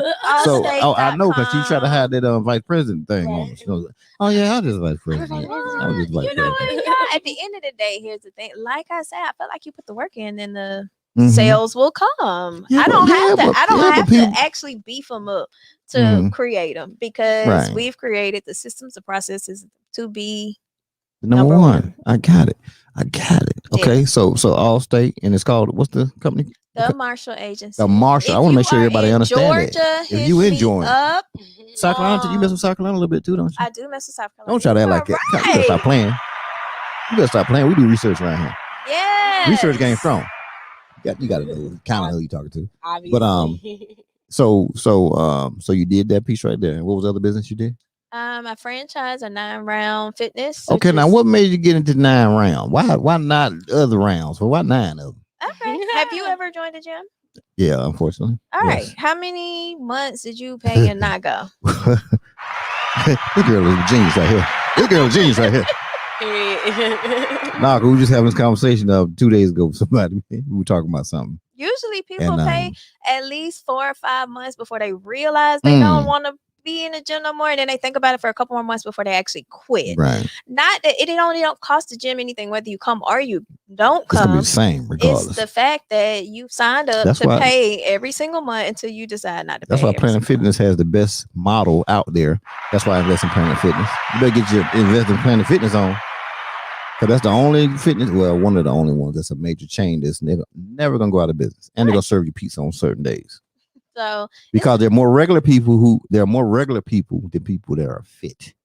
That's why I don't like. And they figured that out. Walk outside for pizza, and they figured it out. I'm telling you, they smart. Yeah, they're smart. Yeah, but the gym concept in general, right. You know, one of the ladies was at our event yesterday, and she was saying that she was a general manager for a club, a gym, and that she was wanting to teach classes. Right. And I said, oh, okay, so you don't want your own gym? And she was like, no, I don't think that I really want. She wanted the hassle and of actual ownership, but I think that once we talked about it.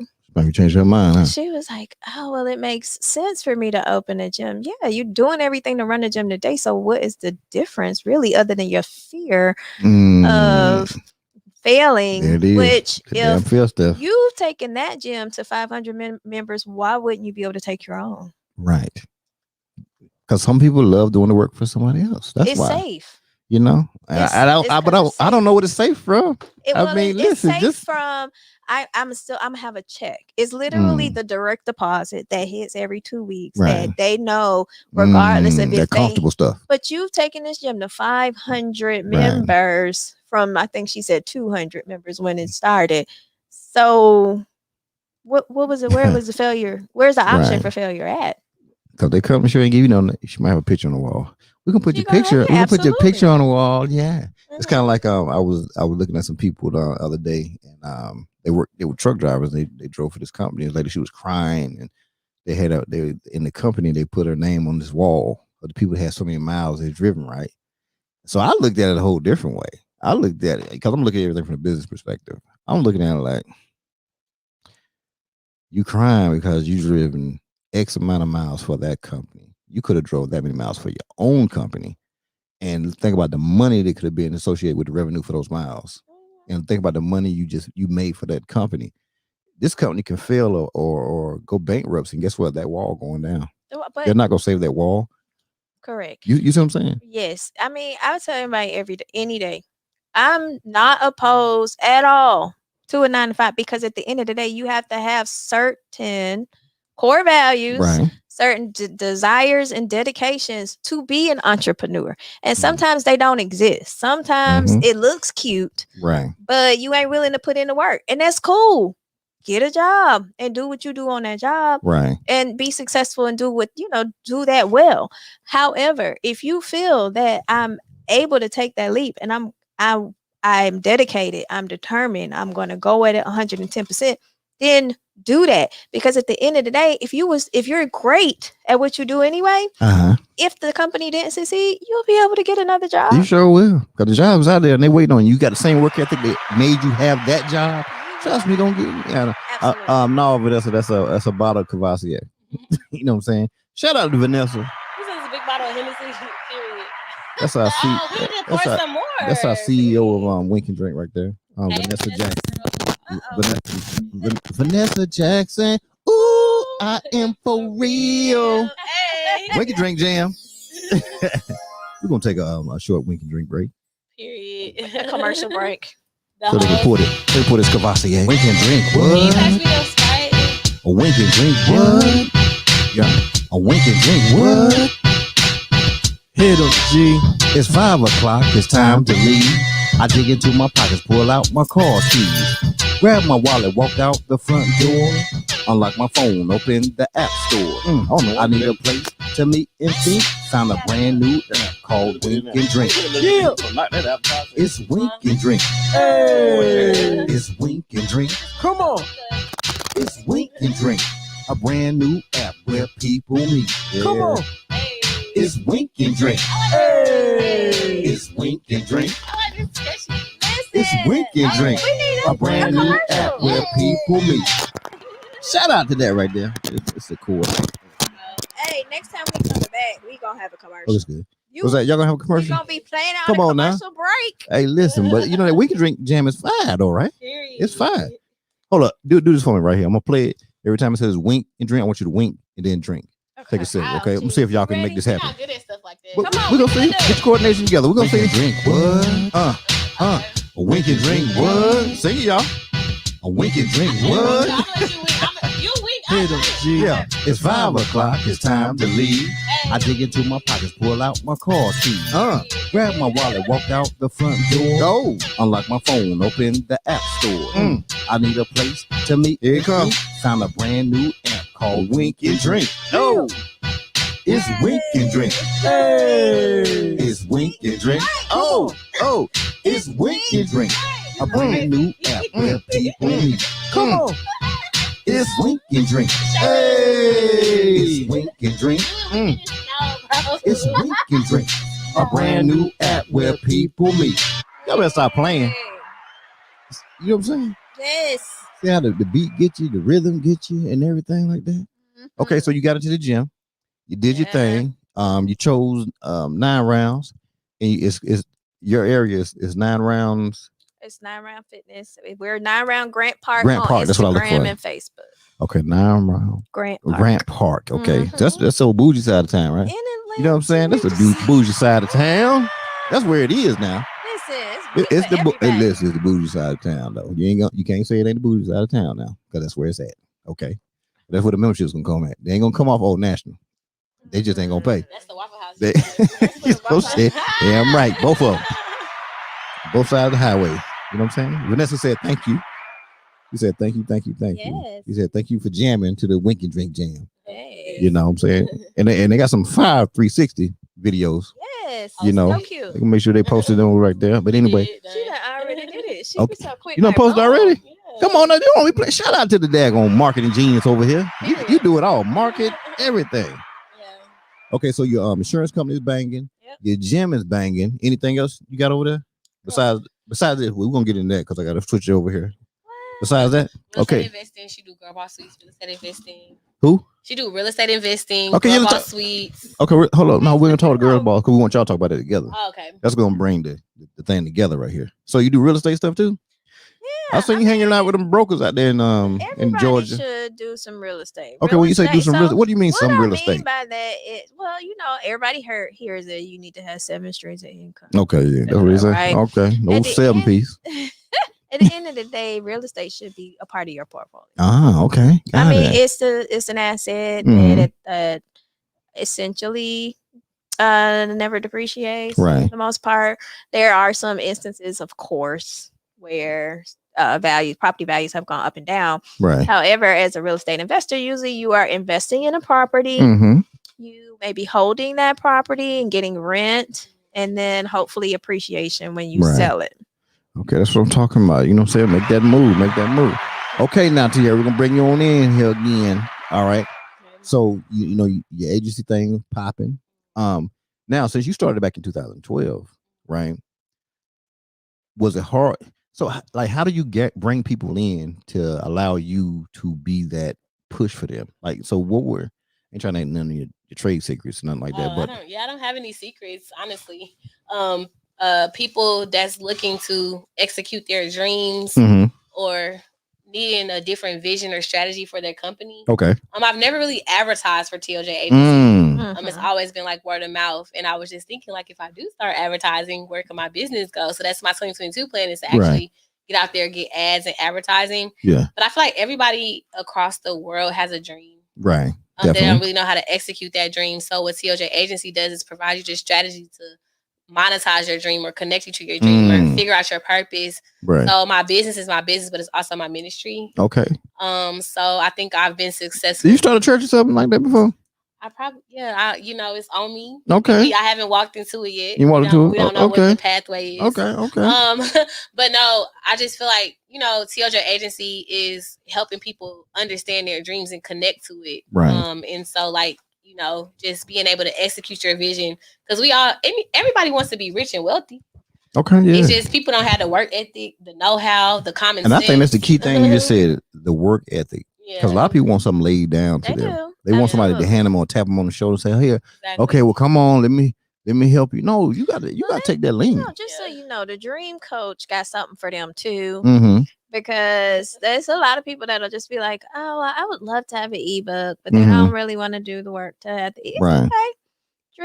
The dream coach here has packages for that. Right. So it's from those that want to do some work to not that much work. At the end of the day, it's still dreams executed, right? Because a lot of times you can't help your drive. You can, you might try as hard. Like your best may not be someone else's best. True. But partnering with the right person can bring out an elevated best for everybody. Right. It's like this, right? I say to people sometimes, like there are different dynamics in partners in different things, right? You might have a partner who just has a mind. I mean, they have the right? But then let's say they might not have the finances for it. But there's somebody who has the finances, but they don't have the right? Or possibly not even the desire. Right. Or desire. But they have the finances. And they just sitting here like, listen, I don't know how to do this, but look, I got the money and we can, and they'll partner with somebody. Correct. Right. Dana White. You know Dana White, right? UFC. The UFC guy, the president of UFC. The Ultimate Fighting. Yep. Dana White. This is how he became the rich man he is, right? He was just a regular fight promoter, right? But he was just smart. All right. So the people that own the UFC originally, they had gotten into some, the guy who owned it got into some financial stuff, and Dana heard that he was going to be possibly trying to sell it later at some point. So Dana had a friend, a billionaire, and of course, when you talk to billionaires, they only want to hear hundreds of $1 million conversations, hundreds of millions of dollars. Those are conversations they have. And he said, "Hey man, so I think the dude got UFC, might be in a situation you might have to sell it." Now, he don't have the money. He don't have money at all. And so his billionaire friend said, "Man, listen, I don't have time for that, but I trust you with what you do. I'm gonna give you this amount of money right here.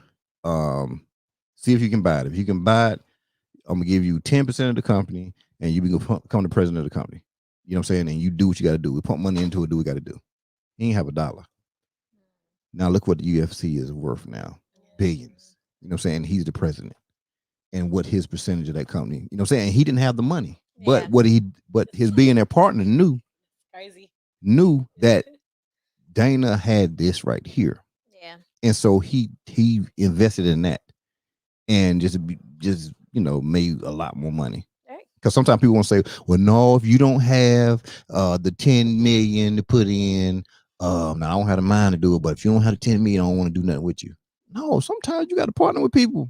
You know what I'm saying? In some cases, you'll win. I promise you. That's life. Story. That's life, man. You hold yourself back waiting for the next joker to got all the money you got. If you don't, some people have something that you don't have. Yeah. You get what I'm saying? And sometimes it's not just money. I read this book, and the book was saying that a lot of times people will spend their time trying to work on their weaknesses. Right. So like I may identify that I'm not that creative, or I'm not that great at marketing. Right. And so I'm going to sit here and I'm going to take some social media classes, and I'm going to take some email marketing classes. But at the end of the day, that's not my strength. Right. But if I was just partnering with somebody where that's their strength, now that's the strength on that side, and my strength that I'm like I know that I'm strong at. Now I'm continuing to put energy into that and become even stronger. Come on now. And so it's in that book. That whole book is about partnering in life with others that are your weaknesses, instead of trying to get better at what most people spend their life getting better at where they're weak. Right. And so it goes to the same thing. And I think I know the book you're talking about, speaking of, because one, just being in the military or whatever, the whole thing about it is you don't spend all that time on that, because we call it being a 10, right? And this is how we win in so many things. If I'm a 10 in this, right, I might be a 10 in two things, whatever. I might be an 8 in another thing and a 7 in another thing, right? Guess what I'm going to find in it? I'm going to find a 10 in that 7 and 8 position. Yep. Because even though I could do it, but that ain't what I do. That's not what you do. That's not what I do. So many people are so scared to pull back. Well, I know I'm a 3 in this, but I just want to do it myself. Well, you're not going to get that far. Yeah. I promise you. That book is The Millionaire Master Plan. And it's really about being able to have a millionaire mindset. Right.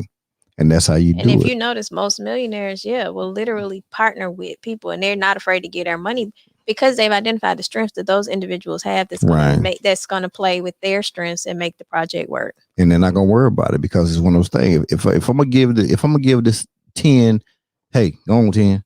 I'm not gonna say and be worrying about nothing and all this. I don't have time for that, because guess what? I'm not gonna be half as good as that person is. Right. Puffy will tell you that anyway. Puffy will say, listen, stuff he ain't good at, he got all these smart people. Like, hey, that's why I pay y'all, because y'all 10s in this stuff right here. I don't need to do that stuff. I don't never need to do it, because I'm not smart in that. That's what y'all do, and y'all are experts in it. So be expert in that. You get what I'm saying? And I'm just gonna run everything. That's what he say. I'm gonna just run everything, but y'all gonna do that piece. Right. So now this is what I see with y'all guys right here. So now you have your strengths and all you have, what I'm saying? I've listened to you and the things you said coming up right here. I listen to you. When you talk with a wide eye, which is cool. I love to see that. People that talk with wide eyes, because once again, you can physically be here, but you're really there.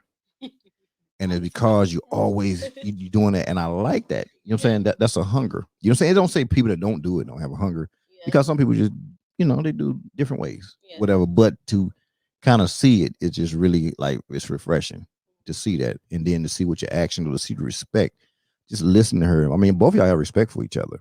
For sure. But, she compliments you like crazy. Just in the smallest ways, the way she compliments you. Yeah. It's really like, I think that Shayna is really a blessing, because like, like you were saying, like I'm an old soul, I'm wise beyond my years. Right. And most of the time, like I used to be in internships or in school, and I'd be like, do group projects. And people would be like, you're thinking too big, you're doing too much. But then I'd be like, dang, trying to dim my light. But then like with Shayna, it's like, okay, you're thinking big, you're doing a lot, but how can we, detail it out? How can we make it happen? Even though it could be scary to her, she's still like, okay, cool. I see this. Let's put it into perspective. Let's write notes down. Let's put it into Google Documents. And that's one thing. Like she helps me hone my ideas and make them organized. But the second thing is that even if it might be too much or overwhelming, and she has so much going on, she's willing to take a step back and be like, okay, cool. Like Tiara could be doing too much right now, but I see her vision. I'm rocking with her. That's my partner. I'm gonna rock with it regardless. I'm going through what I'm going through, but I'm still gonna support her, and we're gonna make this work, and we're gonna be millionaires, and we're gonna be billionaires. So it's like, even if it's frustrating, or even if it's like, okay, this is too much, she still can be like, okay, cool. What's the baby steps? Or let me take a week off, or let me take a month off, and I'm gonna come back. Right. So I appreciate that about her. It's like, she doesn't give up. You know what I'm saying? She just keeps going or keeps supporting. And I think that's important for me, because most times people are like, you're crazy, and they'll write me off. Right. But she's never done that. And why don't you do that? Like, what is it that you see inside of her that makes you like, because you could have picked anybody in Atlanta. That's, you know what I'm saying? True. Anybody. I'm sure you know people before you knew her. You could have picked anybody. Yeah. But what is it that you see in her? Well, I feel like, you recognize people's actual ability to do things, right? Like, that's a lot of people talk, not that many people do. Right? So everything she talks about, she does, or is going to figure out how to do it. It's going to get done. Right. So, and that's, to me, that's invaluable because like I said, 99% of the world will talk. Definitely, they would damn sure do that. It's only the 1%, right? It's the 1% that gets above the 6 and 7 figure income mark because they are doing and not talking. The doers who will go all out. Just don't quit. Yeah. Day after day after day. You got to fight them to go to sleep. Right. Beat them up. Hey, you need to go to sleep. No, I'm doing something. Yeah. I bet if you go up to that I'm gonna just say this week up there. I bet if you're in there, you can always be doing something, can't you? Yeah. Always. We was talking about that today. Like, if you could just go in there and just, like, it's crazy because we see the vision, and even though it's like a little slow, it's gonna get better. But it's like you could really go up there and just be in there all day. Right. Yeah. Like, and some people don't understand that. Yeah, they don't get it yet, but it's cool. They don't understand what you're doing. But it's the same way. I don't understand how you got so much time in your days. Like, why you ain't doing nothing? Right. That's what getting too. Like, I don't see what y'all doing, but you're not doing anything. Like, it's crazy. Because even when you first started your insurance company, right? Did you find yourself at your building all day and all night? And all night. Day you training the staff. And people we like, "Girl, what are you doing?" And they're like, people don't get it. Like when you're just who you are, I'm gonna just call it when you're who you are and you have your space. I'm telling you, I could be in this building and I could be in this building. You get what I'm saying? Like, and I would, if I don't walk, if I'm generally be back that way, right? I can be in here and I would never have been outside. Yeah. Ever. And I wouldn't even see outside. I wouldn't know if it was raining. I wouldn't know if it was cold. I wouldn't know if it was anything.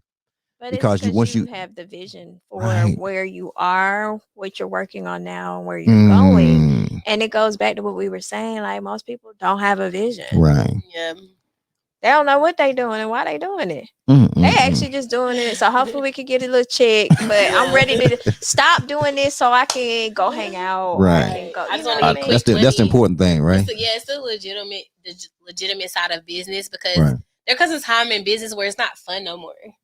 Like, I used to think that taking pictures was fun. Like, even though like everyday pictures cool, but like actually taking pictures for my Instagram and for my business, like that's a job. It is. Like making sure you post is a job. And even though right now I'm posting a lot because my goal is to get to a certain level, but it's like you get to a part in business where it's no longer fun. Like the contracts and the systems, the policies and procedures. And then that's when people start giving up. So it's like you feel like you're stagnant, but you're not stagnant because you're organizing your business. Right. But I think like that's where people hit that mark in business. Like, all right, I'm straight. But it's like if you can get through that part of business, it's like you'll always be successful. Okay, so let's talk about this event y'all just had, right? Was it Wine and Work? Yeah, Wine and Work. Okay. Yeah. Why do y'all do those things, and why are they important? Because I know I said something to some people today and yesterday, but they was asking me about it, and I was just saying I thought how brilliant and beautiful it was, because even when I got there early, right, and y'all was still back there in the back, and the door was cracked, whatever. But I wasn't gonna go back there, but I was ear hustling, just listening to one how you motivate each other. You know what I'm saying? I was listening to you to speak to the group. I was listening to you, telling them how to, saying to do certain things and stuff like that. And then just when I was even there setting up, I was listening to some of the ladies that were talking about. One lady was talking about a trip they were going on in a couple months or whatever. Start taking deposits in January, whatever. But just the togetherness. You get what I'm saying? These different businesses. These are y'all were women who were celebrating one another. Yeah. And I think, and this is just from a male's perspective, from me and what I see, I don't really see that with males. Yeah. I don't see that, to where they celebrate each other the way y'all celebrate. And I can see why in a lot of cases women are doing so much, and they're leading in so many things because y'all support one another, Whereas in a lot of cases, I think you will find some guys who will, blah, blah, blah. Yeah. But it's not the way that goes on. Yeah. And I'm going to let Tiara explain why we Wine and Work. But I think it's important to note that no one in that room is connected to each other. Right. So it was literally, strangers RSVP on the website. You may have seen it on social media, an Eventbrite or something like that, and decided, hey, I'm a woman in business or aspiring woman in business or just a woman that wants to meet women in business. And I'm going to go wine and get my, have some wine and get my laptop and get a little work done. So I think that's important to note. So you know that it's not like a social club. It's not like a group of people that's always together. No click or nothing These like are that. literally people that I met every single one of them for the first time yesterday. Right. Yeah. So wine and work for us is that like when you so wine and work is just for us was an event that's like, okay, when you bring wine and you got your laptop, right, you can connect with people, you be a little free. Right. You know what I'm saying? You can still work. And I love that about women is that when you can work, wine, and be cute and take pictures and network.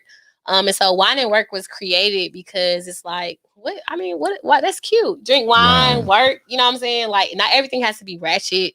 Not everything has to be unorganized. You can really come to a beautiful space and meet beautiful people and have a glass of wine and really get stuff done. Definitely. It's crazy because yesterday we seen a girl create a whole campaign for her business. She had a flyer. What? This whole group created like a retreat. They planned it for the year. Yeah, so that's the one I was talking about. Them right there. So we had women in there like, nobody knew each other. She was just like, I'm just glad I came. Everybody was like, the energy is different. And it's inspiring. Right. Yeah. And so it's like wine and work for us is just like, come chill, co-work, wine and work. Right. Because like it's so many women in business. Right. But it's just like Girl Boss Sweets is so unique because we connect everyday women in business. Right. So it's the woman with the 100 followers on Instagram, but that's popping. Right. You know what I'm saying? It's the woman that might not even have social media, but heard about Girl Boss Sweets and they're coming.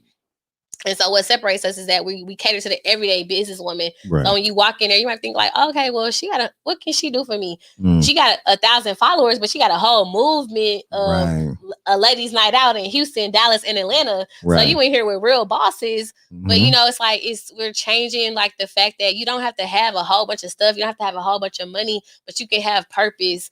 You can have the know-how, the confidence, and we put all these women in a room with vendors and shopping and networking and wine. Yeah. So it's like it was a great thing, and I personally yesterday blew my mind.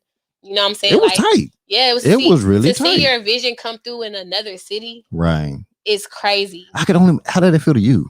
Yeah, you know what I'm saying? Because you flew in. We've done a few of them in Atlanta, right? So, we started in Atlanta in 2020 and did a few wine and works. I mean, the power of business, people underestimate the power of business to business networking. Right. Because if I meet 5 or 10 other businesses and expose myself to them, one is personal. So now there's a legitimacy behind me, right? The credibility is there. They know that I exist. They know what I do. They know how I do it. There's a level of now it's a warm relationship. 2, 9 times out of 10, if someone needs a referral, they ask someone in business. People ask me all the time, who do you know that does X? Who do you know that does? Because they know that you're in business. So a lot of times that you're going to be connected with other business owners. So if I meet 10 people in a room and now, you do lashes, hair, nails, branding, whatever.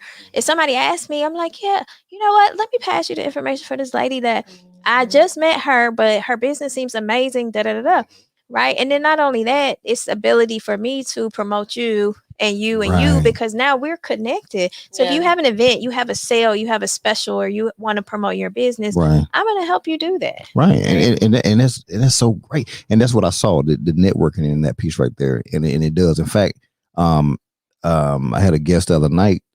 She's from Dallas, and she drives trucks. She was in another industry too, but she just started driving trucks. But she brought a sister with her from San Antonio, who just opened a janitorial company. Cleaning offices and stuff like that.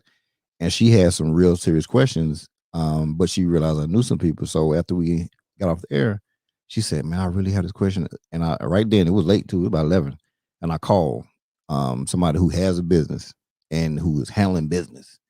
And she answered the phone, and she answered every question that she had right then at like 11 o'clock at night. Yeah. And then she looked at me after she got off the phone. She was like, "How do you know somebody that does?" I said, "See, that's the difference in what you just said. When you're in business and you know people in business, it's like when you can know the owner of the company, you're gonna get the owner answer. You know what I'm saying? That's the referral you get. You get it from the owner. And when you're in in business, you want people in business to know you so that they can, Right. you know what I mean? So that can happen. Definitely. So, you know, it's definitely a essential area that a lot of times you start your business and business can feel so lonely. Yeah, right. Sure. Right. Yeah. You can feel so alone because a lot of times you're starting your business and people around you may not be business owners. They may not be business minded. Right. Like you say, don't understand. It's the ones that be like, well, what? Like you say, what do you do? What do you do all day? Yeah. Right. But that question. Say what you about to say, girl. I heard somebody come out your bothers my mouth. soul. Don't it? Like, don't have But- no out of time around Shayna. But here's the thing. I understand that you don't understand. Right. Right. And you don't have to understand. Mhm. Right. Because you see it. Right. You see, you don't see. How do you explain it though? Like, because I can't explain it. My thing is, I don't have to explain it. Right. Because Okay. if I had to explain it to you, honestly, to be honest, you probably don't need to know. If you're gonna ask me in the tone of, well, what do you do every day? Right. As if, Right. you know, Move around. We moving around. it's the ones that kind of think that it's just coming to you. You lucky and that kind of thing. Yeah, I don't have to explain that to you at all. Ooh. You'll see it. Right. Watch these results. Exactly. Off the what you don't see. Now it's the genuine. What do you do every day so that I Right. can help replicate that or Yeah. create that in my business that I will entertain all day Right. long. Right. But you know, it's just the power of us connecting with each other, and that's what we do. Like that's what Girl Boss Suites is about. It's about connecting. We have not only the space in Houston, not only the Wine and Works here, we have a digital community. Right. People all over the country connect. Every other Wednesday we have a Women Crush Wednesday. Right. No, not a Women Crush Wednesday. Our Wednesday night school. Yeah. They learn, but they're also networking. Look what I'm talking about. See? Digital Look at resource that right library full of resources. Look at that. Like So I may meet a woman online in Portland, Mhm. and now if somebody asks about insurance in Georgia, she's like, "Oh yes, call Shayna." Right. Yeah. See? Darn it. You ain't want to press that button today. I'm about to press the button. Listen. This is what I'm talking about. Look at Joni. Joni said, "I hate I missed that one." Yes, you right Johnny, about the it? next one is January 22nd on my Oh, birthday. is she gonna be there for Okay, real? period. You know Joni? No. So Joni, in fact, how the candle smell? Huh? How does the candle? You smell the candle? Oh yes, you do. It smell good. So that's Okay, so. well, we can't have. so- Like so me blowing candles. J Love Candle Co. So she has a candle. In fact, I'll show She can y'all. bring candle I- warmers in with fact, her look at her candles to Instagram her real quick. space. I almost burnt down Girl Boss Sweet Atlanta with a Did you? candle. Sorry. I want you to see something real quick. Okay. I want you to look at her Instagram real fast. All I'm saying. right. Joni, come out in January. You can bring candles Do you with remember- candle do you remember warmers. that? Yes. Okay. This is J Love Hey, Candle Co. J Love. There you go, right there. Hey, Johnny, I'm following you. Follow me back, sis. Yes, In drop fact, her hold on. I want page. you to see this one right here. Hold up now. What? Oh, you need to be checking out. Hold on. No, that ain't one right there. Oh, look, shout out there right there. You better stop playing. Oh, You better stop playing. Oh, that's this candle. You better stop playing. That's an exclusive right there. Come on now. Okay.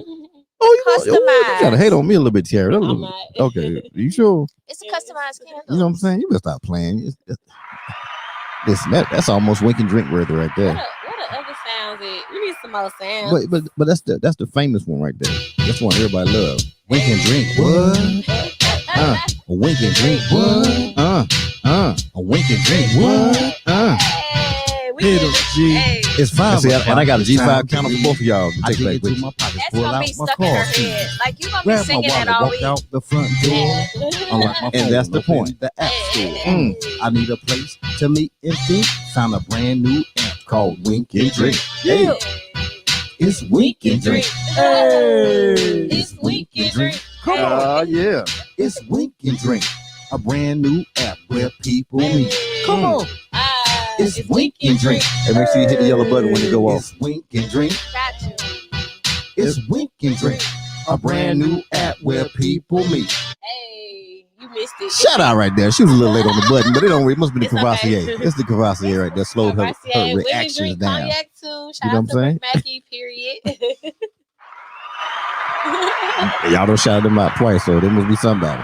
Yes, they Cavassier reps. One in Chicago, one in Oh, Atlanta. okay. You talking the rips. Okay. Yes, we shout know out. the Cavassier people. Okay, listen. Okay, well, we got some people too. You know what I'm saying? Don't make me try to play. Hey, shout out to my girl Danny Lee. You know what I'm saying?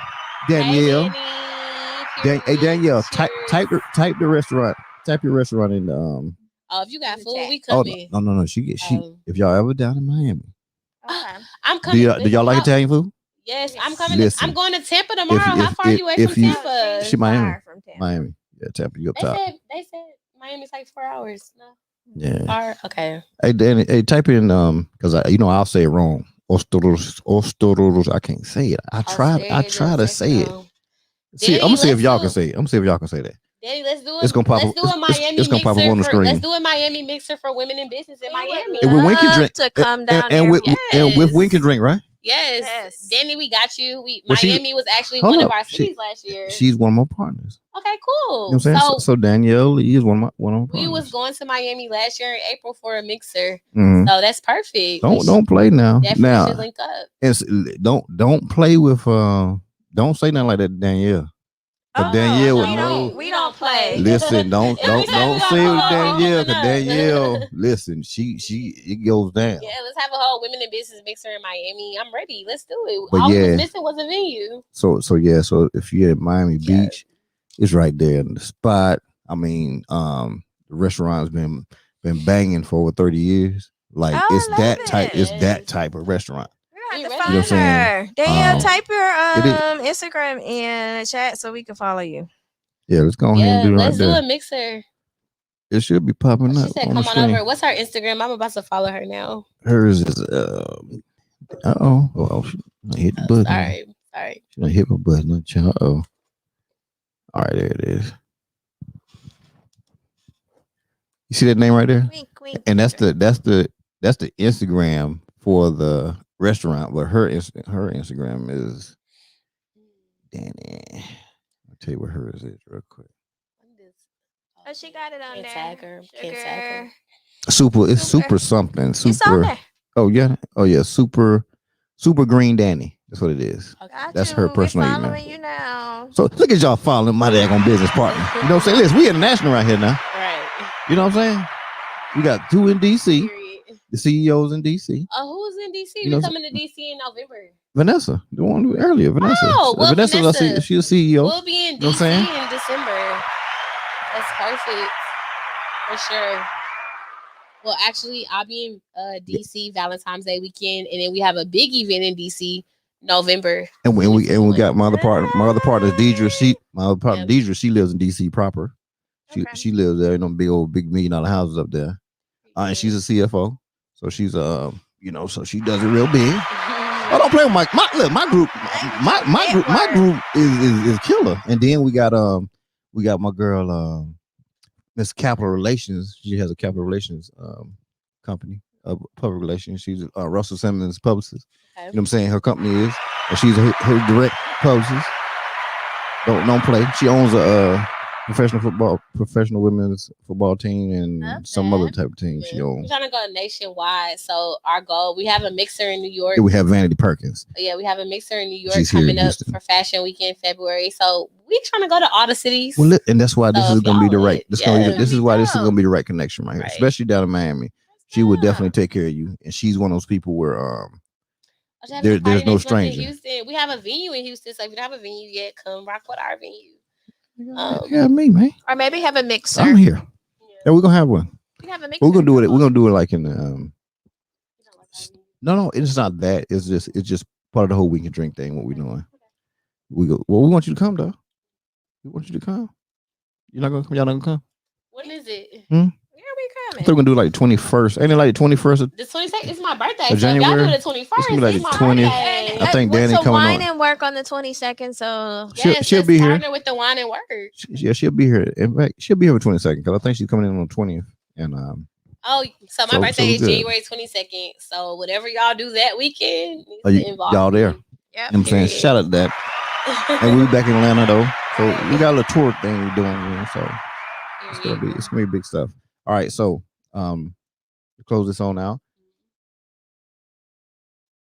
Y'all's thing is the greatest thing since sliced bread. Whoop, period. I told you that. Do you say that every show? I told you that. No. Real talk. I told you that because if I go back to this message, what I sent you, the day, oh my bad. Oh, that's real phone. The day you followed on Boss Sweets, right? On Girl Boss. that day, let me see, what did I say to you? I said directly. You got all the messages too. Well, me just it's that. to not delete for me. What's the DM? I'm just saying. You can delete them? Y'all delete them? Yes. Do you? Mm-hmm. Oh, I just because I halftime I don't even go over there. Yeah, but I only go over there. All professional guys, because because you DM people, this is unprofessional. Oh, for real? I don't think it's. I don't think it's that. Oh well, yeah. I don't. That's the only way I'm talking to people. Oh, okay. I won't even have their phone number. I'd be like, don't listen to us. But most of the people on my show, relationship show, Lord, they would kick us off the internet. Period. And you know the funny thing, like half the people that come on my show, I wouldn't. A lot of them I won't even talk to them. I would just talk to them through DM. I won't never ask for the number. Like that's crazy. I know, crazy, and they come. I guess they look and they see they're like, okay, he ain't gonna kill us. So and then they come, then they like, but you don't know that. Then they'll say, hey, they'll say, here's my phone number. And I'll be like, oh, okay, I don't want to call you. But, okay. Tell them what you said. It's we can drink after dark. I know. You know what I'm saying? What you say? What you said? Tell me what you said. Real talk. Let's keep it real. Okay, so I watch all the murder shows, guys. Criminal Minds, Fatal Attraction. For my man, all the murder shows. So we was riding the Sprinter. I was like, this could be a great Criminal Minds episode. What? She said we might pull up in the. But y'all got in though. We did, but I'm just saying. You gonna say it'll be a great episode, but y'all got in. Yeah, I was just like, this could be a great Criminal Minds, like in the Sprinter. Right. Girls. Right. Business women going for podcasts. And next thing you know, they don't show up anymore. Look, right. I said, but if you notice, I text you. I said I thought about it.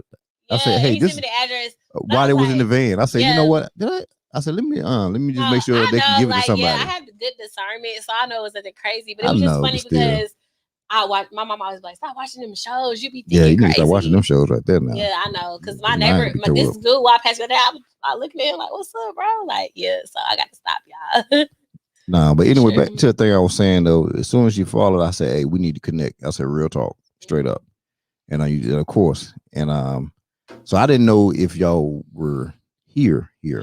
You know what I'm saying? For some reason, I just thought y'all was somewhere else and y'all would come here. Right. And then, so just the conversation went on. I was like, oh man, this is crazy. When you said she was flying in, I said, shoot. I know everything happens in divine time. Ain't that crazy? Everything just kind of flowed just like that. Yeah, and Shayna, like, she's like, she never come visit me. That's not true. I'm here every quarter. Shout out to once a quarter.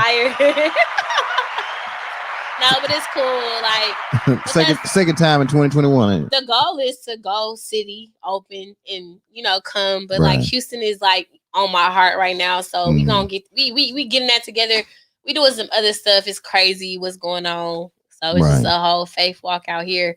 Okay. But yeah, so we really took a leap of faith with Girl Boss Sweets. Right. Well, y'all doing it though. Y'all are doing it. I think it's fabulous. I think it's smart. I think it's just something that people are just really not doing. People probably gonna copy it now. And half. Have they? Yeah. People trying it. Some people doing wine and works in other parts of Texas. But you know what? I think, but some of them are failing, and this is what's happening is they'll do it, but then it'll turn into a club thing for them. Yeah. So they wind up clubbing and going out more than they do any type of work, and they call the networking just going out all the time. Yeah. And it's like, man, come on, man. That was a long time ago. Do something else. Right. And that's what I was hearing too. Like, it was like, at first I was like, let's do pop-up shops. Let's do all this stuff they do already. But it's like, God was like, keep the standard. The standard is business classes, educating women in business. I was like, okay, well, that's not lucrative. Pop-up shops are lucrative. And it was just like, no, y'all standard is everyday business women having seminars, having workshops, shooting content. Even if it might be a little slow, it's just like, don't dumb down your standards of what you're trying to do for women in business. The goal is to excel them. And to excel them is they need legitimate businesses, they need content, they need places to meet, they need places to work. Because the thing is, like, if I'm a woman in business and no matter what level of business I am, if I have an office space to come to, a place to shoot my content, a place to go live, a place to have an event, I have everything I need to go to the next level. So that's the thing, is just like, we're not going to lower our standard, we're going to keep our standard. And so that's been a transition. Like, we could lower our standards and have all kind of stuff up there. But the goal is like, no, we're going to stay focused on what the mission is. And that is to see the most 6-figure plus earners, plus millionaire earners by 2025. And also to have 10 cities of locations in 2025. And so we're gonna stick to that goal. But of course, it's kind of like sometimes if you dumb down your vision, you feel like it can happen sooner. Mm-hmm. But it's like, no, if you keep the standard, it's gonna happen. And that's the thing, keep the standard. You're gonna build that wealth standard, right? Yeah. But that's what I'm talking about. So how do people, besides going to the website, how do people get in contact to be able to even come up there? I mean, how's that process? Do they just get a space up there, a spot? I mean, well, we have option 1 to request a tour. If you go to our website, you can request a tour, come up at any time and see the space. Okay. Number 2, absolutely, we have memberships which allow you to utilize the space. Mm-hmm. We have memberships at various different levels, depending on how often you need to access the space, what hours you may need to access the space, just unlimited memberships. Okay. So that's dope. And then we also have dedicated space. So if you're looking to have your own office space within the Girl Boss Suites, office, then we have that available as well. Okay, look at and then you can book events, or you can just book a workshop if you needed to, a seminar, or just meeting time with your team. So it's so many options. And then, when you come and do the tour, talking to Tiara or our other Houston partner will help to we can customize packages for you. Okay, got it. So that, whatever it is you need to get started and get going in business, we got you. She's really looking at herself over here. She done made this video. Yes. She is really doing it right there. She will all night. You are really making footage over there. Her footage game. I said, what? Okay. So, that's good. Any other I'm sure you don't want to put that out. We want to drive everybody to girlbosssuites.com though. Definitely subscribe to our email. That way you can definitely be aware of our events every week. Right. We send out newsletters, we have our events, we have our workshops, we have our online courses, we have it's so much. Library. We have a whole library. We can download resources. Y'all just one-stop shop. Yes. That's what it is. And just knowledge all over the place. Yes. Hey, so y'all heard it. Listen, y'all got a 2-part series. You got that 2.0. So different information in both parts. Right. So we did that. Y'all did your thing. You did your thing, and I appreciate that, because I'm sure this is going to help some people. This right here would definitely help, especially hearing your stories and stuff like that. And then, and you got to meet, two of my partners. With Danielle and I'm so excited. Vanessa. We are definitely coming to Miami. Oh yeah. Shayna loves Miami. I do. So I think that and the restaurant is gorgeous too. I'm talking about like this type of restaurant. Yeah. So when y'all are here and fancy. You gotta put that on. Fancy. You got the bread guy. You got the bread guy. I'm basic, so if I gotta dress up, it better be something lit. You know what I'm saying? But I ain't saying it'll be all extra, but it's Garçon. We're gonna come in there. Yeah. But it's chill though. Yeah. It's definitely chill. When I'm telling you, when you get the environment is like, it's beautiful. Yeah, it's beautiful. Fancy, but it's beautiful. Yes, I love to see. That's why I love to have fancy partners, because I can just be the thug of the group. I get to be the rough one. Hey, it is what it is. Country boy. All right. Anyway, hey, I appreciate everybody. Yes, hey, you know what I'm saying? Thank you so much. Same question. How was your experience?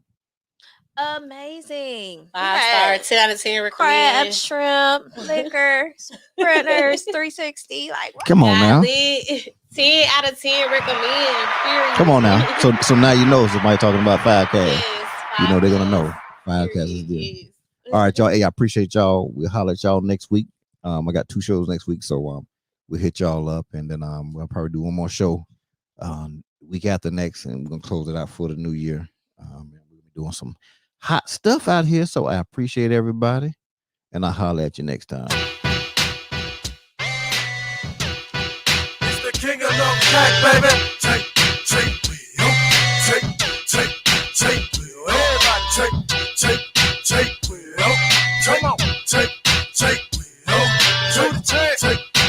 wheel. Everybody take, wheel. You got to speak to me, bitch, I don't give a fuck. Give you a jab to the nose and make you say what's up.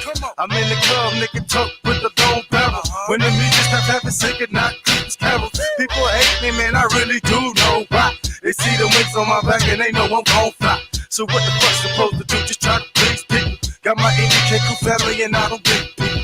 Remember, used to put newspaper in my tennis shoes. Used to walk around in them jeans, it's the mini shoes. For party nigga, I was too thugged up for that. Never told all my enemies I couldn't be a rat. But niggas told on me, nigga, they got it in return. Now in they mama's living room in a nice urn. Fuck you, your whole crew, bitch, cause you gon' get caught. Blow your brains out in your lap, now hold that thought. Motherfuckers, the beginning of a new era. Jay will get in it poppin', nigga, cause I'm so clever. You can love me, you hate me, nigga, but I'm still with it. G5 legacy never ending, bitch, it's the beginning. This is the beginning of a new era. Jay will get in it poppin', nigga, cause I'm so clever. You can love me, you hate me, nigga, but I'm still with it. G5 legacy never ending, bitch, it's the beginning. This just for my killers who just straight up murder. Leave you in the sewer dead just like a ninja turtle. I got connects with the real fucking black mob, and I'm trying to get it right for my man God. So any drama, don't believe me that there's no problem. Niggas will torture your ass, you wish they fucking rob you. Menace to society, that's my favorite one. Desert Eagle 50 caliber, that's my favorite gun. My next is willing, yes I'm gunning for your fucking dome. You the homer kid cause you always running fucking home. MBK got a boy, your house, we'll clap it up. I run my mouth like a big booty bitch, I can back it up.